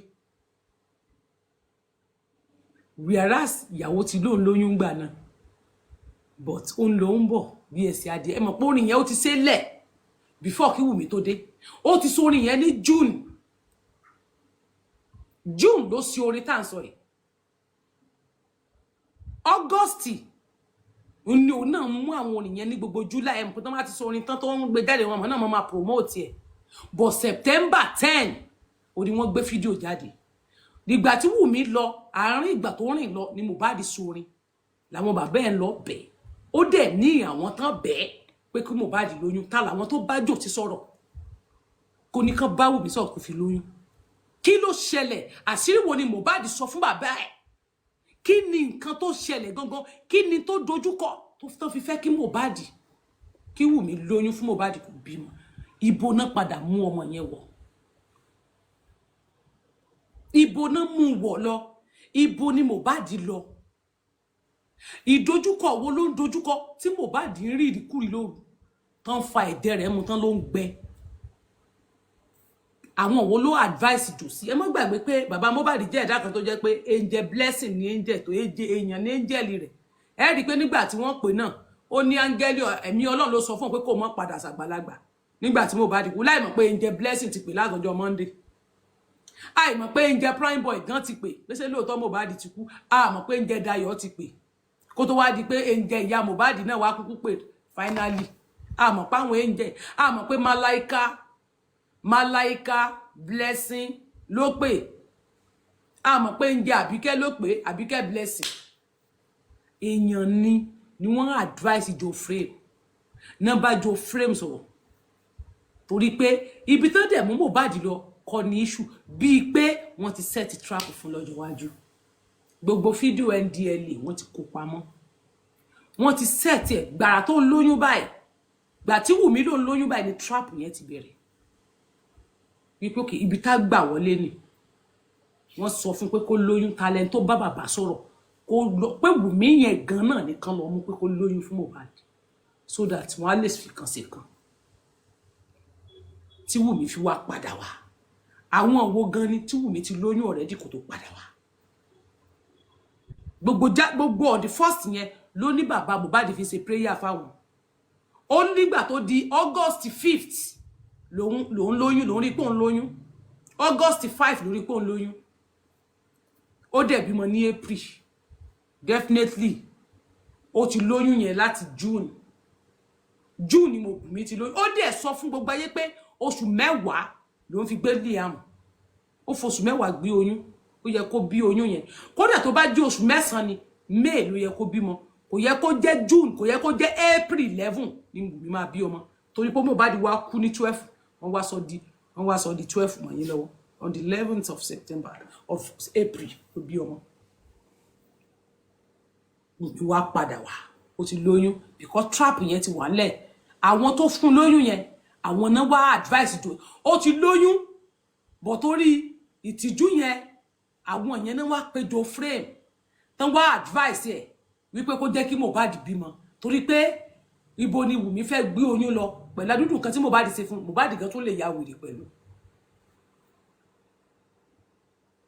Àwọn yẹn wọ́n mọ̀ pé Wùmí ti lóyún náà fi advice jọ frame pé kí wọ́n sọ fún pé kó lóyún ẹni tó ti lóyún tẹ́lẹ̀ àwọn náà wá ní pé kó ṣe bí ẹni tó ṣàdúrà fún wọn Jòsí wá rò pé ìran tòun ló ṣẹ ó rò pàdúrà tòun ló gbà ó wá di oṣù tó tẹ̀lé ó sáré lóyún ó rò pé òun àwọn òwò náà pé bàbá Mohbad.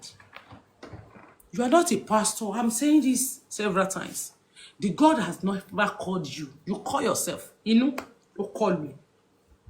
Bọ́lọ̀ ń bá pè é, á rí àmì rẹ̀ lára rẹ̀ toró mọ̀ wàásù sí àti bí wàásù ló ti reckless. You don't know how to preach. Bó bá ń ka Bíbélì tó bá ń ka Genesis inú ìwé ìfihàn ọmọ sọ̀rọ̀ nípa ìfihàn. Everything in your Bible is about the ogún wọ́n fẹ́ kó jọrọ̀. Everything is a properties, nothing more. I told you, wípé mo tiẹ̀ like ẹ jẹ́ n pàtẹ́wọ́ fún Jofo.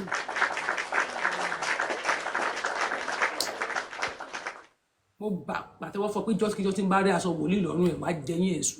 Ṣùgbọ́n mo rí pé ọmọ tó dáa ní ọ́ bá Mohbad. Nígbà mo sọ fún pé mi gbọ́dọ̀ ráṣọ wòlíì lọ́rùn ẹ̀. Bí bẹ́ẹ̀ kọ́ máa tún tó wà lábẹ́ sórí ẹ̀. Ó dẹ̀ kárí òun ó dẹ̀ wọ́. Láti jọ́ náà báyìí. Ẹ rí pé Jòsí ó gbọ́ràn sí Tẹ́ni lẹ́nu. Gbogbo àwọn tó ti ń halẹ̀ mọ́ Jòsí láyé Jòsí ò bẹ̀rù wọn Tẹ́ni ni Tẹ́ni ọmọ ológo ọ̀gá. Ìjọwọ́ fúnra mi gbàgbé. Ní ọmọ ológo ọ̀gá mo halẹ̀ mọ́ Jòsí pé tó bá wọṣọ wòlíì Jòsí dẹ̀ bẹ̀rù kò wọṣọ wòlíì yẹn rẹ́rìn jáde. Mo ní tó bá wọṣọ wòlíì tiẹ̀ ta láti jọ́nà báyìí brọjó. Àjọ yẹn báyìí tí bàbá yìí wọ́n sọ wòlíì wá tà mọ́ no mass wa Jòsí ní ó bẹ̀rù mi tẹ́. Ìfẹ́ tó mọ̀ pé mo mọ nǹkan ó mọ̀ pé mo mọ nǹkan ó mọ̀ pé mo ti rìn dànù mo ti rìn jìnnà ó mọ̀ pé mo ti mọ nǹkan. Ọmọ àǹtí mi don't forget ìwọ tó bá ní diabetes ìwọ tó bá ní high blood pressure tó bá ní di tínú ẹ bá ń wú yálà ẹ ti ṣe ẹ̀yin tẹ́ wà ní menopause ẹ̀yin tí kun yín máa ń lọ tí ó yẹ pé ẹ ní tó yẹ pé ẹ bá jẹun kò kí digest ẹ̀yin tí ẹ ní arthritis tó ń yọ lẹ́nu ẹ̀yin tí gout tó ń yọ lẹ́nu ẹ̀yin tí ẹ̀jẹ̀ àwọ́ká tó dì sí nínú ara inú ẹsẹ̀ táwọ́ká ń dà yín láàmú ẹ̀yin tí aràn ń dà láàmú gbogbo tó máa ń ṣe yín nínú ara ẹ contact Tẹ́ni ọmọ ológo ẹ kàn sí mi a ní dítọ́ọ̀sì tó bá mu dítọ́ọ̀sì mi wàá mọ̀ pé ó lè regret ẹ̀ kò mí pé torí pé olóòlẹ̀ pa kò mí pé ò níkùn kò mí pé ò sanra it work a lot àwọn tí ò sanra gan wọn àti yàgbẹ́ gan máa ń da ẹlòmíì tẹ́lòmíì gan ò ní lè yàgbẹ́ dáadáa ikùn yín á kàn ṣe kẹńtà tẹ́ ẹ bá jẹun bá kò kì í digest test my tea ra ọjà mi kó mọ̀ pé rere lolúwa ẹ má máa rojú owó ẹni kú lè ní ti ẹ̀ gbé àìmọye àwọn tó wà ní hospital tó jẹ́ wípé ìgbà tó yẹ kán tọ́jú ara wọn lè tọ́jú ara wọn owó tán padà ná lè ní agbára wọn ò ká mọ́ ẹ̀fọ́ inú yín tí mo bá dóko bí mo ṣe wà lẹ́ẹ̀mà lóyún tí mo bá gba ẹpọ̀n tí mo bá gba ẹpọ̀n pàpàpà màá lóyún because detox tí mo ń try láti ti mo léraléra lẹ́njọ́ mẹ́ta ó flush mi ìgbà tí mo parí period mẹ́rin mo wà mo ń ovulate ni mo ń ovulate ṣeré ni ẹ mọ̀ kéèyàn máa ovulate mo ń ovulate ṣeré ni téèyàn bá dẹ̀ tí ovulate yẹn wà lẹ́tọ̀ọ́kùnrin bá súnmọ́ wà lóyún tó parí period tán sórí tó bá ti ovulate mọ́ ìyẹn mi pé ò lè lóyún tó bá dú ẹ ò lè bímọ mo ovulate wo a máa pé mo máa ovulate pọ̀ boyfriend mi mo máa ovulate ó lẹ́tàn bá súnmọ́ ẹ báyìí mẹ́ta ni oyún bẹ̀ta torí pé gbogbo system mi ti clean gbogbo columns mi ó ti clean gbogbo fallopian tube everything is clean I don't have dirty things in my stomach again I'm free. Why can't you try my detox tea? That detox you are seeing is work a lot. Even iṣẹ́ tí ó ń ṣe ojú iṣẹ́ tí ó ṣe ojú 20 lọ. Gbogbo bówó ẹ̀yin tí ó clean ó máa smooth bówó ẹ̀yin. Tẹ́wẹ́ pé tẹ́ bá yẹ gbogbo musu yín máa ta yín tó máa dùn yín báyìí. Tí gbó le kókó tí ó bó pẹ́. It will clean it. Test my detox tea. Atakere ìyọ́dún ni. Ẹ má rojú owó rárá. Tẹ́ bá ń rojú owó àwọn oògùn tán kọ fún chemical náà fún yín jẹ ní hospital. Ra ilé kìí ṣe tó lè lò. Bó bá ra sachet ẹyọ kan ó lè lò tán lóṣù kan. This is our package. This thing, this is our detox tea. Our detox tea is here. Ẹ test ẹ wò. Yálà lọ́kùnrin ni ẹ lóbìnrin. Ẹ̀yin tí ẹ bá máa mu sìgá, tẹ́ mu nǹkan, tẹ́ mu ọtí, tẹ́ mu oríṣiríṣi nǹkan. Test my detox tea. Oríṣi mẹ́ta ni detox wa. Oríṣi mẹ́ta ni detox mi. I have 3 types of detox tea. And it work like a magic. But mo máa sábà pack méjì fáwọn èèyàn. Ẹlẹ́ẹ̀kẹta ni raw ni mi kì í tà fáwọn èèyàn. Raw yìí mi kì í sábà tà. But this one, it work like buy it. This only one sachet is $25. Ẹ mọ̀ gbàgbé pé dọ́là náà ti wálẹ̀. Owó ti wálẹ̀. Ìgbà tá rajà náà lọ sókè. Ìgbà ẹni ọjà wà ní $156. Now owó ti di 152, 153. 153 sef. Olówó wà báyìí. Ó ti wálẹ̀. So, ẹ̀yin no gain fún. This is it. Dín ọwọ́ bá ṣe ń wọ̀n kù. Detox yìí ó lè sọ pé ó fẹ́ mú lóṣù kan wàá mú. Kì í ṣe nǹkan tó wọ́n máa mú láàrin ọjọ́ méjì because bó bá bo only 1 spoon ó máa take it for 2 days. Ẹ̀yin méjì lè mele fóṣù kan. Only 1 spoon ẹ̀yin méjì lè mú. Bá mi dòwò pọ̀. Diabetes wà bó ṣe rí náà ni. High blood pressure ó wà tó dẹ̀ ṣiṣẹ́. Àwọn tó lo high blood pressure wa tó lo detox tea wa wọ́n padà ń ròyìn. Mi mọ̀ báwo èèyàn ṣe máa bínú ni mi ìbá máa gbé rẹ́kọ̀dù àwọn èèyàn jáde kémi náà máa post ẹ̀ bí àwọn èèyàn ṣe máa ń post ẹ̀. Ni mo fi máa pé tó o bá lo high blood pressure wa tó lo diabetes wa tí ò bá ṣiṣẹ́ fún ẹ go and check yourself kí ló ń jẹ. Àwọn tó lò níwájú ọbọ ní mo play àwọn voice àwọn ìyá kan fún yín.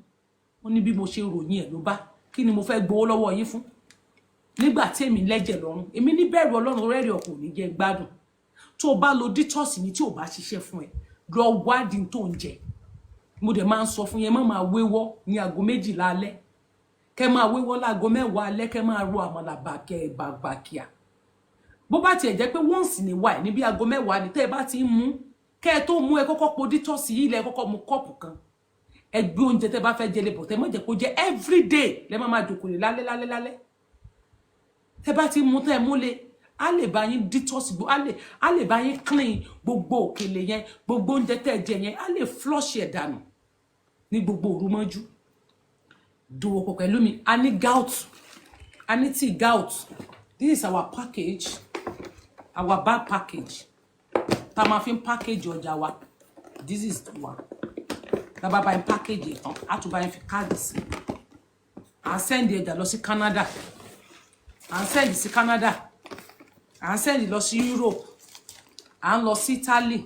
Tẹ́ bá ti need ẹ contact mi. Mo rí pé àwọn èèyàn kan ń bá àwọn ẹ̀yin èèyàn sọ̀rọ̀. Ṣé ra àwọn tó ń bọ ọjà jẹ́ fún yín. Tó jẹ́ pé tẹ́ bá ti lẹ́ need wọ́n máa wọnú inbox yín wọ́n máa sọ fún yín pé ẹ má dáhùn. Ẹ̀yin lára ń ro mi ilé pity yín. Ẹ̀yin ni nǹkan ṣe. Tẹ́ bá jẹ́ kí àwọn èwèrè kan máa bọ́ bá yín, kan máa bọ ọjà jẹ́ fún yín. Kan máa sọ̀sọ̀kúsọ àwọn tá ń bá wọn, àwọn tá ẹ mọ̀ pé à ń bú wọn fún wọn jẹ. Kan máa wá bá yín, kan máa sọ fún yín pé má dáhùn. Má ṣe gbá má ṣàwo, tẹ́yin náà dá wọn lò. So o ti test ẹ wò. Mo ní tó bá mo detox mi tí ò bá ṣiṣẹ́ wá gbowó ẹ̀ sọ síta pé ò ṣiṣẹ́. So pé wá gbowó ẹ̀ padà náà tó bá mú tí detox mi ò ṣiṣẹ́ fún ẹ wá gbowó ẹ̀ padà. Bí mo ṣe ròyìn ẹ̀ tó máa flush ẹ tí ò bá ṣiṣẹ́ bẹ́ẹ̀ wá gbowó ẹ̀ padà. Àyàfi tó bá jẹ búrẹ́dì tí mo ní kó má jẹ tó mu gàrí torí ò lè mu detox kó ló mu gàrí. Tàbí tó wá mú búrẹ́dì tó san mọ́nú kò lè ṣiṣẹ́ because búrẹ́dì ń dàgbẹ́ ó sì máa block kíní ẹ ni. But tó bá mu gàrí léni tó bá dijọ́ kejì o lè mu detox abẹ́ flush ẹ̀ dànù tó bá pé gàrí ń wó ẹ̀wọ̀n. But pé wá mu gàrí nígbà tó ti mu dítọ́sì tó ń retí pé kí dítọ́sì ṣiṣẹ́ tí wọ́n wá ra nǹkan tó máa fi blọ́ọ̀kì ẹ̀ báwo ló ṣe fẹ́ ṣiṣẹ́ Amẹ́ríkà ń chip lọ sí Amẹ́ríkà kò sílùú tá chip lọ àwọn tó ti rajà ní Amẹ́ríkà lọ́wọ́ mi wọn ní òǹkà láàárín May sí July a sì send ọjà níjẹta fa of course sí Amẹ́ríkà nìyẹn lọ àbí Canada ó dẹ̀ pé UK nìyẹn lọ ó pẹ́ jù ọjọ́ 5 ẹ máa gbọ́jà yín pẹ̀lẹ́ tàbí 3 days ní DHL wa DHL àwa fi ń send ọjà láàárín 3 days ẹ máa gbà ọjọ́ 3 péré ni ẹ máa gbà ó pẹ́ jù ó ti wá pẹ́ jù àrírú ẹ̀ ọjọ́ 5 ní DHL wọ́n dẹ̀ máa wá gbé bá yín nílé ilé yín náà máa wá gbé bá àwọn tó ń rajà lọ́wọ́ ẹ̀ bí wọ́n léèrè yàtọ̀ fáwọn first batch nígbà tá a kọ́kọ́ bẹ̀rẹ̀ tó pé cargo la lò console náà fi gbé tó take time but láti gbà yẹn DHL táwọn èèyàn bá ti lè sanwó báyìí wọ́n máa sanwó DHL wọn ni táwọn wá sọ fún mi pé iye báyìí lẹ́fi 85,000 naira ní DHL ń gbà lọ́wọ́ tó wá tó bá jẹ́ ìta ni wọ́n ń gbà more than that ẹ lọ bẹ̀rẹ̀ iye tó ń gbọ́ tó ń gbé tí DHL ń gbẹ̀rù ní Nàìjíríà lọ sí abroad ẹ lọ bẹ̀rẹ̀ ọ̀dọ̀ tèmi 85,000 naira tọ́jọ́ yín bá wọ 2 kilo lọ́dọ̀ wa tó jẹ́ 3 kilo nǹkan lẹ́ra iye kan náà lẹ́ máa fi gbé change díẹ̀ bá lẹ́ máa fi lé lórí tẹ́ bá ní ọjà 3 kilo tó yá jẹ́ pọ́jà yín wọ 3 kilo ẹ máa sanwó 1 kilo pẹ̀lú half lẹ́ máa san tó bá jẹ́ pé 2 kilo ní ẹ máa sanwó 1 kilo àti half lẹ́ máa san kò dẹ̀ wọ 45,000 naira yẹn gan pẹ̀lú ẹ máa fowó díẹ̀ lé lórí ni ṣe rí pé ọjà tèmi pay tó bá jẹ́ bòmí ni tọ́jà yín bá wọ 3 kilo owó 3 kilo lẹ́ máa san tó bá wọ 2 kilo owó 2 kilo yẹn lẹ́ máa san bọ̀ tún àwọ̀ ṣe bẹ́ẹ̀ if gan ti fẹ́ máa fún àwọn ní DHL yẹn gan wọ́n tó ti fẹ́ fún wa ní discount tó ń bá mi sọ ní àná wípé àwọn máa reduce instead 85 yẹn àwọn máa sọ di 83 eléyìí tó jẹ́ 75 UK yẹn àwọn máa sọ di 72 àwọn máa já 3 kúrò lórí ẹ̀ wọ́n ṣe ń bá mi sọ̀rọ̀ yẹn lánàá pé tá bá fẹ́ send ọjà mi o iye táwọn máa gbà 83,000 àwọn máa gbà lọ́wọ́ wa fún DHL fún America tó bá jẹ́ UK 72 àwọn máa gbà lọ́wọ́ wa so why kí ló dé ẹ rajà ẹ tọ́jú ara yín ẹ̀yin màmá tẹ́ wo menopause ẹ̀yin tẹ́ ń gba okó tẹ́ ń gba ẹpọ̀n àtẹkùnrin àtobìnrin ló ṣiṣẹ́ fún tẹ́ ń gba ẹpọ̀n tẹ́ ń kú kéré tẹ́ ń dóyàn tẹ́ ń mu ọtí tẹ́ ń mu gà kíní máa flush ìgbésí ayé yín dànù n tí ò dánú ayé yín ló máa gbogbo ẹpọ̀n yín tó pẹ̀kúta yóò máa flush tó wá lọ sí bàbá bari kó lọ boil lemon kó kọ́ sí lemon lime sínú omi boil lime kó wá jẹ́ pé omi lime yẹn ló dà lé lórí dá omi lime yẹn lé lórí wàláì tí ò èmi gan mú ó fọ kísà sí mi lára lime kọ́ọ̀tì lime yẹn kọ́ọ̀tì ẹ̀ sínú pot kó wá bu omi normal omi tí mo ní kẹ́ bù sínú pot bu 1 spoon titus yẹn bu sínú irú bowl báyìí bí àwọn bowl báyìí téèyàn lè fi mu ògì mu ẹ̀kọ bí bowl báyìí bu 1 spoon only 1 spoon of titus tea only 1 spoon bu 1 spoon nínú bí bu sínú ẹ̀ fún oúnjẹ síbi oúnjẹ yọkan bu síbẹ̀ omi tó bá gbélé ná bí omi size pure water méjì tó bù lé ná dá sínú lime yẹn lime tó gbélé ná kó ṣe kó jiná so wá romi lime yẹn ni kó yọ lé lórí tó bá ti yọ lé dé láàrin 5 minutes padà sí díẹ̀ kó wá lọ yọ sínú cup bu ẹ̀kún cup yẹn àwọn mọ́ọ̀gì ni o mọ́ọ̀gì cup yẹn ni o tán fi mu tí mọ́ọ̀gì kì í ṣe pé mọ́ọ̀gì náà máa mọ́ọ̀gì sẹ́wọ̀n mọ́ọ̀gì yẹn ẹjọ́ sínú ẹ̀ gbé mu ní lílọ wọ́rọ́wọ́rọ́ yẹn kó mọ́ tutù tán gbé mu wàláì tí ò bá flush gbogbo ẹpọ̀n yín tó pàkúta yẹn gbogbo ìgòrò ẹ̀ yẹn gbogbo ikùn ẹ gbogbo okùn jákujàku mo sọ fún pé ikùn mi bó ṣe wà ẹ́ kí n lọ ṣe tọ́mítọ̀ kán bá mi gé ara mi ti rọ̀ so rí mi ní ẹni tó bá sanra pẹ́ máa ṣe jàkìtì I have shape good shape mi ò ṣe surgery I have good shape ìdí mi gbogbo ẹ̀ ó ikùn mi everything mi ò ní flat tummy o but ikùn mi ti wálẹ̀ torí mo ga mo sì gbọ̀nlẹ̀ lọ́mọ mo nídìí mo ní ìkébé gbogbo ìkébé yẹn wò ó shape báyìí ni clarity boyfriend mi rí mi tó lóun ò lè lọ́mọ tó ní láyé àfi tó ń bá tẹnubọ kíní tó ń bá kú síbí òun ò mọ̀ pọ̀ ọmọ ìfáìn tó báyìí yé rìbà ẹwo bàkásì lásán ẹ kàn ṣe pàkìtẹ́ lomi àti gbà pàdà lomi àkàn kí pọ́pẹ́ lomi àkàn tọ́jú ara yín, ẹ túnra yín, ẹ fọnú ara yín, ẹ fọ gbogbo flush kí gbogbo ara yín free, kára yín fúyẹ́, kẹsọ lè sáré bẹ́ẹ̀ lómi yín bá sáré bẹ́ẹ̀ dojú bolẹ̀ ni. Ẹ smart ńlẹ̀, ẹ máa mọ nǹkan tó máa detox ara yín. Yálò ìwọ tó ṣe nǹkan oṣù mọ́, ìwọ tó mọ̀ pé ó ṣe period mọ́, ó ṣe nǹkan oṣù mọ́, creator máa mú detox tó máa flush gbogbo inú ẹ. Why tó mú detox tó yẹ pé gbogbo inú nǹkan oṣù tẹ́ ẹ̀ wà mọ́ yẹn tó yẹ pé gbogbo ẹ̀jẹ̀ tó yẹ kó jáde lára yín tó ti kúrò, ó máa lọ di fibroid sára ẹlòmíì. Ó máa jẹ́ kí gbogbo ara ẹlòmíì kàn máa rí, kó máa sick, kó máa rẹ̀, kí gbogbo pelvis kó máa ṣe yín kẹ́kẹ́ kàn máa lè gbápá, kí gbogbo ẹ̀ kàn máa ṣe kẹ́ mọ́ lè smart ńlẹ̀. Fọ́ ó tún wá ń gba ẹpọ̀n, ó ti wọ menopause, ó tún ń gba ẹpọ̀n. Ẹpọ̀n tó ń gbà tó ti wọ menopause, wọ́n ń tú sí púpúpú ní o, bọ̀ tó ti wò pé ò lè lóyún torí wípé ó ti wọ menopause. Ra detox tea mi kó bọ́ flush gbogbo àwọn spam jákujàku tó ń bẹ nínú ẹ̀ dànù. Gbogbo àwọn ìdàkudà tán dà, àwọn ògógóró, àwọn igbó tán dà bẹ́ẹ̀ kàn bẹ́ẹ̀ fọ̀ síta. Ọmọ àǹtí mi, you need this thing to flush your system. Lọ́kùnrin lóbìnrin ló ṣiṣẹ́ fún. Ẹ̀yin tí ìkóṣù yín bá ń yọ̀, ẹ̀yin tí ìkóṣù yín bá ń rùn, ẹ̀yin tí ìkóṣù yín bá ń lami, detox tea. My sister call me because nígbà tí mo lọ mo fún sister mi, mo fún wọn, ó wá sọ fún mi níjọ́ wo ńbẹ̀ yẹn tó ló ń lò. Nígbà tó lò ló ní period ń ya dé pé kò tiẹ̀ tí tàsíkò, ó ní period yẹn pọ̀, mo ló fẹ́ fọ system ẹni, ó máa make sure pé fọnú, ó ní period ti red tó normal tó ti gbé color period wá tẹ́lẹ̀ bẹ́ẹ̀ ó máa dúdú, ó máa lè mọ́ páàdì. Ẹ ṣe kóṣù, ẹ kọjá lẹ́gbẹ̀ẹ́ àwọn èèyàn gbogbo ẹ̀ máa gbá yí, ó máa gbá rí mọ́ yín lára. O lè double tap nígbà tí mò ń polówó ọjà, mo dẹ̀ wá ń bí látàrọ̀ mo ń rojọ́ ẹ̀ lè gift mi, mo wà ń bí látàrọ̀ ẹ̀ lè gift mi, mo tún wá ń polówó ọjà mi, ẹni tó ń bọ́lẹ̀ lẹ́ ń já bọ́lẹ̀. Ṣé bẹ́ẹ̀ lẹ like mi tó? Ẹ mọ̀ sí à ń gbádùn ẹ̀ jẹ́ kémi náà gbádùn yín, ẹ̀yin nìkan lẹ̀ ń gbádùn, mo ń rojọ́ ń bí látàrọ̀. Mo fọlọ́sẹ̀ lẹ́rìí gbogbo ẹ̀yin ro bí ẹni tí mò ń ná pọ̀pọ̀ gẹ́ mọ́ mi.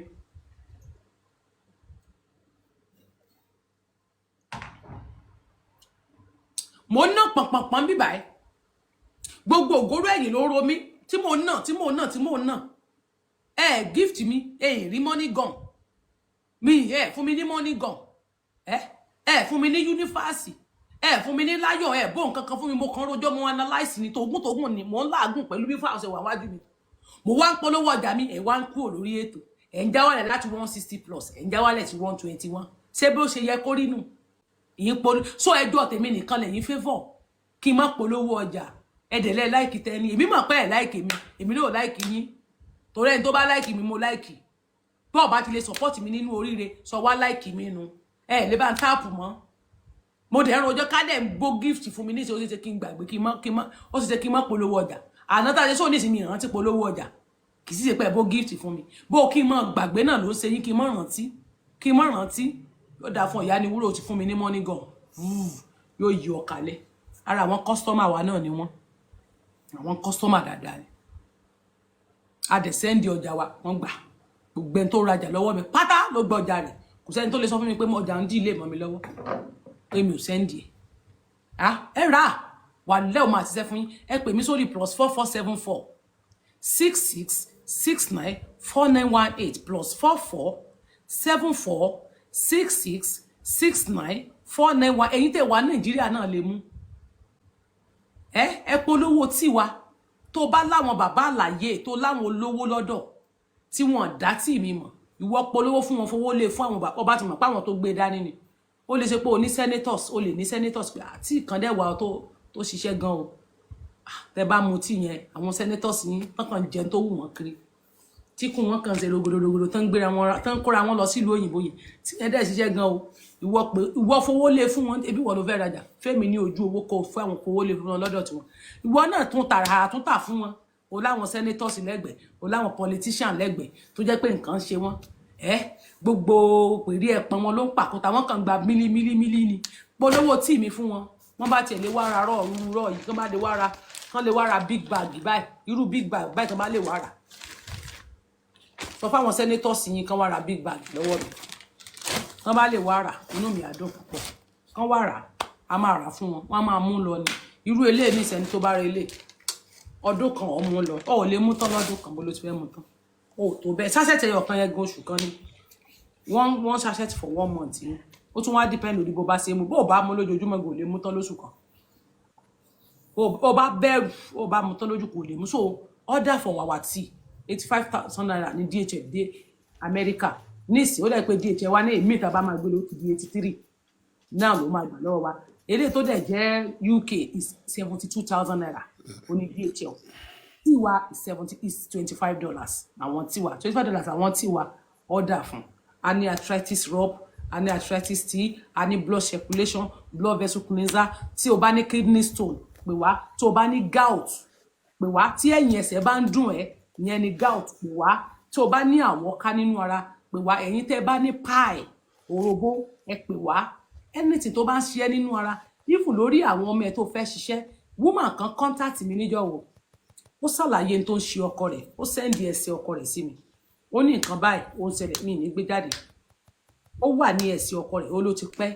débi pé tí ó bá ń hun ó ní ẹsẹ̀ yẹn máa hun ọkọ débi pé ẹsẹ̀ yẹn kò dẹ̀ ní ojú ó dẹ̀ máa hun gan àti mọ̀ tó ṣe left yẹn òun gangan fúnra ẹ̀ tó wá ṣàlàyé gbogbo tó ń rún káàkiri inú ara àwọn fẹ́ gbàwé ìgbélú àwọn ń dààmú káàkiri àwọn òríwé whereas a máa ń ṣe ti àwọn òwe yẹn fáwọn tó bá ń wá ìwé ìgbélú tó máa fẹ́ gbà labroad but odidi nǹkan abẹ̀mí ẹ lọ bèrè iye tí wọ́n ń ta ikún ní ọjà yín fúnra yín ẹ lọ ná ikún tí n bá sọ fún yín báyìí pé iye báyìí ni wọ́n ń ta nǹkan iye báyìí ni nǹkan tẹ́ fẹ́ ṣe tó worth ẹlòmíì á rò pé orí mi ò pé ẹlòmíì á rò kàn fẹ́ gbà ọ́ àní ó lọ́jà lọ bèrè iye tí wọ́n ń ta ikún mo kàn sọ fún ọ ní sọ pé mi tí ì sọ àwọn èlò tó kù ikún kan lọ rà lọ ná lọ́jà lọ ná pé iye pípé èlò ni wọ́n ń ta ikún ní ọjà tó bá ti mọ iye tán ta ikún igún gan pẹ̀lú igún ẹyẹ igún tó lọ bèrè pé èlò náà ń ta ẹyẹ igún lọ́jà níbẹ̀ lọ wá ẹyẹ igún ikún àyè lọ bèrè pé èlò náà ń ta ikún eléyìí tó ti wọ́n ṣẹ̀ṣẹ̀ pa tán lọ wo igún àyè lọ ná igún àyè lọ wá tún lọ ná èyí tó tún kù rẹ̀ lọ́nà kọ́sà kílò òkú lọ bèrè iye tí wọ́n ń ta ikún ọ̀pọ̀ máa pa ikún bí ẹranko ló jẹ́ lọ bèrè iye tí wọ́n ń ta tán bá wá sọ fún yín pẹ̀lú gbogbo nǹkan tán máa ṣe mọ́ tán máa fi ṣiṣẹ́ fún yín many people yẹn wá ronú pé wọ́n fẹ́ gbá yín páì tẹ́ ń wò yẹn ìjàpá wà nínú páì bùkọ́ra ń jí sọ fún yín lọ bèrè iye tí wọ́n ń tà lọ́jà wọ́n tó wá ṣe tán pẹ̀lú igbá tó wà lẹ́yìn ẹ̀ kéèyàn tó gun pẹ̀lú igbá tó ń bẹ ní ẹ̀yìn rẹ̀ yẹn tán bá wá sọ fún yín pé iye báyìí ni owó iṣẹ́ yín ẹ wà máa sọ fún wọn pé bóyá wọ́n fẹ́ gbá yín wúmà yẹn wá ń ṣẹnu wọ́yọ̀wọ́yọ̀ ó ní kí lèmi fẹ́ ṣe fóun tèmi ṣe fẹ́ gba owó yẹn lọ́wọ́ ìwọ lọ sọ super story gbogbo tó ń ṣe ẹ ṣe ọkọ ẹ ara títí ẹ gbogbo nǹkan onídìíwé onídìígbá okay we will do something like this for you èmi kọ́ ni mo fẹ́ ṣe fún yẹn nǹkan máa gbà ìbẹ̀sẹ̀ ẹni tí wọ́n ti ṣe àwọn ṣẹ́ fún àwọn tí nǹkan ṣe ni mo need ní sàkání mi I have one woman ní Amẹ́ríkà kọ́lọ̀ ń bá mi kí ẹ̀yà àwọn ìyá yẹn sí kọ́lọ̀ ń bá ń dáwọn kọ́lọ̀ mọ́ jẹ́ káwọn ìyá yẹn sún kú lójijì ohun tí àwọn iṣẹ́ tí ìyá yẹn ti ṣe ní sàkání mi ta ìyá yẹn kọ́kọ́ ra ọjà tó kọ́kọ́ rà ti ń lọ bí 400 pẹ̀lú DHL lẹ́yìn ìgbà yẹn ìyá yẹn ṣe wàá sọ sórí ìgbésí ayé ohun tó kẹlẹ̀ ṣe gangan ìyá yẹn ṣe wàá sọ fún mi mo ò ní dárúkọ wọn ìyá yẹn ṣe wàá sọ tí ò bá trust nínú tó lò lára mi ọtí tí mi tó lò tí mo ròyìn fún tó mọ̀ tó ṣiṣẹ́ fún kò ní firú nǹkan yẹn lọ ni and we help that woman pẹ̀lú ọmọ rẹ̀ ní Amẹ́ríkà kọ́lá má jẹ́ kí ìyá yẹn sọ́kú lójijì ó tún gùn mí ní múrí márùn kí mo pé múrí márùn kì í ṣe múrí márùn 100,000 ń bẹ̀rẹ̀ ó tún fún mi sí pé mo fún ẹ ó tiẹ̀ lè attend kó lè gbé kàn mí tí ó máa bá mi wá solution ẹ mọ̀ pé nílé ayé yìí tí wọ́n bá trust ẹ téèyàn tó bá tọ́jú èèyàn tí ẹni yẹn bá rí ìtọ́jú yẹn òun gá bùn ẹ lówó láyé ọ̀tọ̀ àwọn tó bá mọ̀ọ́rẹ́ wọ́n á bùn ẹ lówó pé ó mọ̀ pé ẹbí wọ́n fún etí àwọn gbọ́ tí màá béèrè lọ́wọ́ ẹni tó fẹ́ ṣe èlò lẹ́fẹ́ ṣe nǹkan báyìí kìíní báyìí wọ́n ṣàlàyé nǹkan báyìí fún mi ṣé ẹ máa ṣe ṣé ẹ lè ṣe ṣé ẹ níṣẹ́ ẹ lọ́wọ́ bẹ́ẹ̀ ni mo ní lọ́wọ́ màá ṣe èlò ni màá dẹ̀ sọ fún wọn lẹ́sẹ̀kẹsẹ̀ ìyá ẹ ni máa bá yín fi lé mo má béèrè mo wá fowó yẹn sí owó DHL gbà tọ́jà ìyá yẹn mo gbà mo ṣe ẹ ti fowó ó tún resend ẹ̀ padà 100,000 naira ní bóyá ṣé June àbí July is it not bóyá bí May àbí July bóyá is it not July sir last month ìyá yẹn tún dá padà iṣẹ́ mi ìṣiṣẹ́ tí ò bá ní ìtumọ̀ kò ní fún mi ní múrí márùn tí ò bá ní ìtumọ̀ kò ní padà wá tàdúà níyà yẹn máa ṣàdúà gbogbo tí ìyá yẹn bá rà lọ́wọ́ wa pẹ̀lú àṣẹ Ọlọ́run Olódùmarè ó máa ṣiṣẹ́ gbogbo àwọn tó rajà lọ́wọ́ mi wọ́n finú kan rajà lọ́wọ́ mi kan finú kan bá mi ṣe láti rajà láṣẹ Ọlọ́run Olódùmarè iṣẹ́ yín máa jẹ́ a máa ń send ọjà lọ everywhere kì í ṣe ìyá yẹn nìkan many people like that tá a ti ṣe àwọn sẹ́fún àpáàtì pé bóyá tí tàǹtà àpáàtì tí tèmi normal iṣẹ́ tí nǹkan ṣe wọ́n tán máa sọ fún yín tán máa pè mí tí mo bá trust mi wọ́n ní pè mí because mi ní gbà wọn orúkọ mi is at stake màá máa sọ fún wọn pé ẹ wá o ṣe mọ̀ pé orúkọ tèmi wà ń ta o ẹ wá ń ta o ẹ jọ̀ọ́ gbogbo ẹni tí tẹ́ bá fẹ́ bá mi ṣe fún mo forúkọ Ọlọ́run ọba bẹ̀yìn ẹ jọ̀ọ́ o ẹ bá mi tún ṣe kó gbọ́ graduate o ẹ jẹ́ kó gbéra tán o ẹ dákun torí Ọlọ́run a ní kí n má wọrí máa pọ̀ tá bá wà bẹ́ẹ̀ tó bá ṣe ó máa bó bá gbé nǹkan mi lè rí náà bá máa á sẹ́ndẹ̀ sí pé mo ti gbélé náà wọ́n máa ń gúnra wá sọ báyìí fún mi ṣe rò pé easy ni inú ẹ̀ náà ti máa ra epo tán máa wa ọkọ̀ lọ́wọ́ ọkọ̀ bọ̀ a tún máa gbé a máa fi ẹ̀wà la tún máa lọ a máa gbé lọ sí DHL office fúnra wa ní airport àwa fúnra wa la máa gbé lọ sí DHL office ẹ mọ̀ ẹ̀yin náà wò náà láti yàn níyàn Ogun State kéèyàn máa lọ sí Sango kó máa lọ sí Lagos State sí airport kì í sówó tí wọ́n la máa fi re epo lọ sí airport ẹ wo stress yẹn tá bá wá sọ fún yín ẹlòmíì ẹ wá mú mi bú kírétò ń bú mi ẹ mú mi bú yàmàyàmà èmi mọ̀ pé ẹni yẹn èmi mọ̀ pé òun ló ń sin ọkọ ẹ̀ níyàwó rẹ̀ èmi mọ̀ pé òun ló ń sin ọkọ rẹ̀ òun ti mọ̀ bó ṣe máa ń sọ̀rọ̀ lórí social media mo ní mi ìfọ́ọ̀sì yín ìtagbára yín bá kán bẹ́ẹ̀ ní ẹsẹ̀ bẹ̀rẹ̀ sí ní mú mi bú ó ń bú mi ní tí ó ti ń lọ bí ó tẹ̀ kó ti ń lọ bí 3 weeks báyìí èmi mọ̀ pé wọ́n lo wà lẹ́sẹ̀ ọkọ tọ́kọ ẹ̀ mọ́ bá fẹ́ yàwó ni gbogbo ẹ̀ ni mo ti rí kọ́kọ́ ẹ̀ mọ́ bá fẹ́ yàwó nínú story rẹ̀ tó sọ ìwọ ló di ọkọ rẹ̀ mọ́lẹ̀ if not so wàá tú ẹsẹ̀ rẹ̀ sílẹ̀ tú ẹsẹ̀ ọkọ rẹ̀ sílẹ̀ ìwọ ló wà nídìí ẹ̀ tí ò bá jẹ́wọ́ ò ní máa bẹ̀rù wípé wọ́n fẹ́ tú sílẹ̀ sanwó ìwọ san gbèsè rẹ̀ tó sanwó ohun tèmi ní kò san tí ẹsẹ̀ ọkọ ìbá tú sílẹ̀ wàá fìkà rẹ̀ lọ mi ní mi wàá tún jìyà lé lórí tó bá tún ṣe kùmà tó ń ná ẹlẹ́gbà orí ẹ̀ tí ò pé ẹ wá tọ́jú ara yín ní tó bá ń ṣe nínú ara wá tọ́jú ara yín àyàmì dr tẹ́ni ẹ̀yin àti justice náà wá tọ́jú ara yín ẹ gbéra yín wá kò ní ìdí kó sọ fún mi pé àti justice kò sáà ti wá ara tẹ̀ lọ́wọ́ mi èmi gbórúkọ olórúkọ jáde o máa dúdú àdírẹ́sì tó wà lọ́wọ́ mi o máa dúdú nọ́mbà àwọn èèyàn tó wà lọ́wọ́ mi wọ́n rajà lọ́wọ́ mi kí n máa gbé nọ́mbà kọ́sọ́mà síta eléyìí tó bú mi gan mi ní dárúkọ rẹ̀ mi ní sí nọ́mbà rẹ̀ síta ó kàn bú mi ní ó ti ya òrìn tì tó bú mi yẹn kí wọ́n tó bá jẹ́ lómi ní àwọn míì wọ́n á gbórúkọ ẹ̀ jáde wọ́n á gbá àdírẹ́sì ẹ̀ jáde wọ́n á gbórúkọ ẹ̀ nọ́mbà ẹ̀ jáde ojú ẹ̀ mo ní fọ́tò ẹ̀ lọ́wọ́ tó rò pé òsèké mo ti screenshot fọ́tò in case tí n bá lọ gbọ́ tó bá lọ bú mi ń ta èmi náà bẹ́ẹ̀ kíìpù ẹ̀ pamọ́ ọ̀tẹ̀ mi ò ní gbé jáde láíláí mi ní bẹ́ẹ̀ gbé nọ́mbà jáde that's me so má gbàgbé láti ra ọjà lọ́wọ́ wa pè mí sórí +4474 66694918 ayé ò ní mú yín thank you àìsàn burúkú ò ní kọlù yín God bless you ó yá náírà. Mohbad said,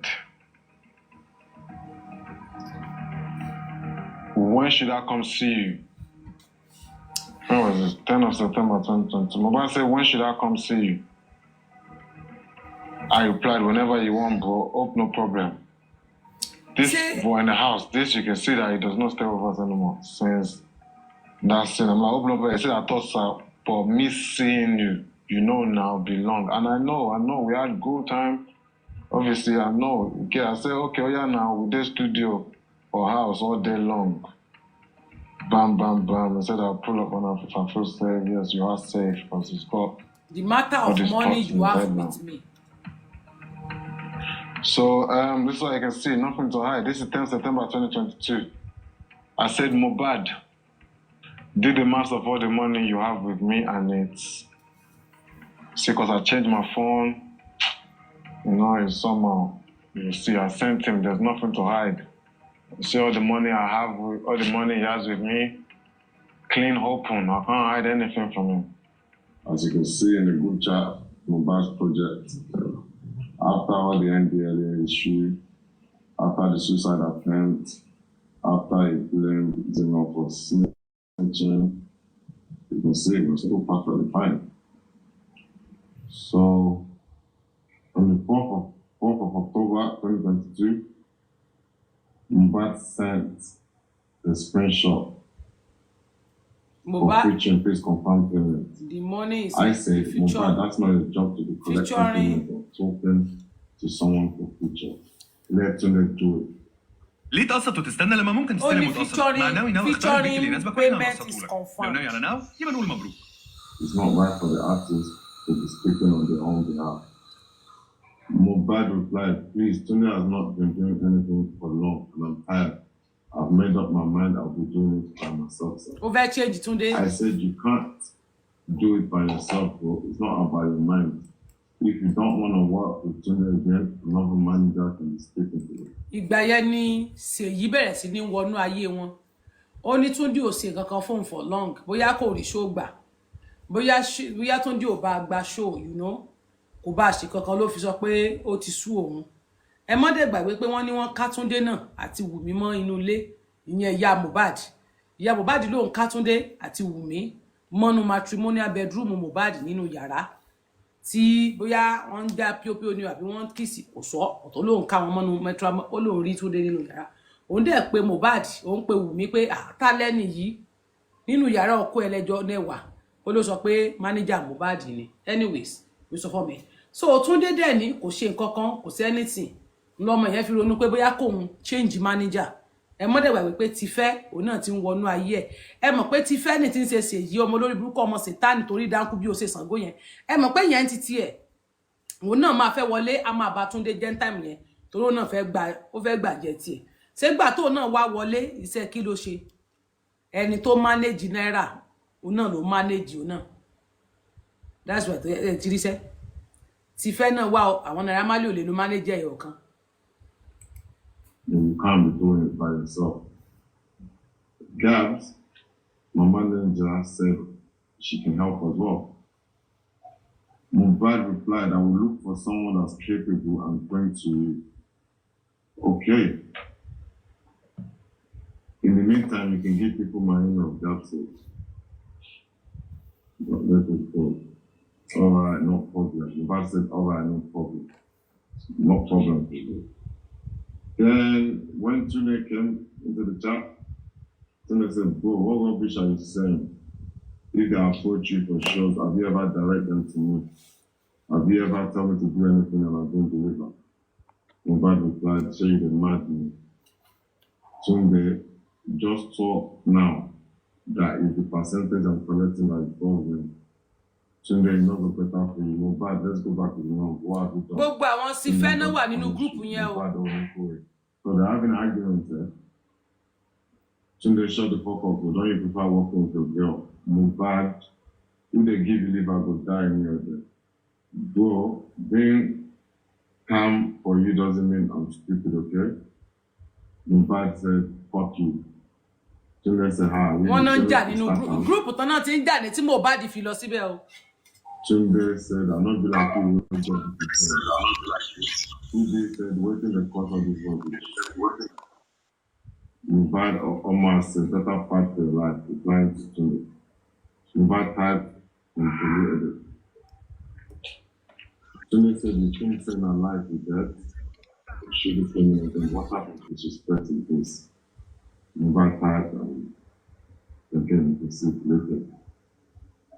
Tunde said, bro, you don't get mind, man. Why you delete chats? Mohbad replied to Tunde, my life is better than yours, so work on yourself. Tunde, now everybody where they work with you, sabi work. Mohbad, when we see, please say this in our presence. Tunde, better change your ways, fool. Mohbad said, bye for now. Tunde, bro, I pity you, I swear down. Mohbad said, pity yourself, you have no life. Tunde, you go there. See person where talk. Bye. Mohbad said, you paid. The last time I checked, I'm paying you. It's true. Mohbad is paying me. That's his manager. I don't pay him. Mohbad paying. Tunde said, pay. Ooh, you don't forget, say you hold me. Send my money, bro. Mohbad, no be your fault. Laugh like a thing on my week. Tunde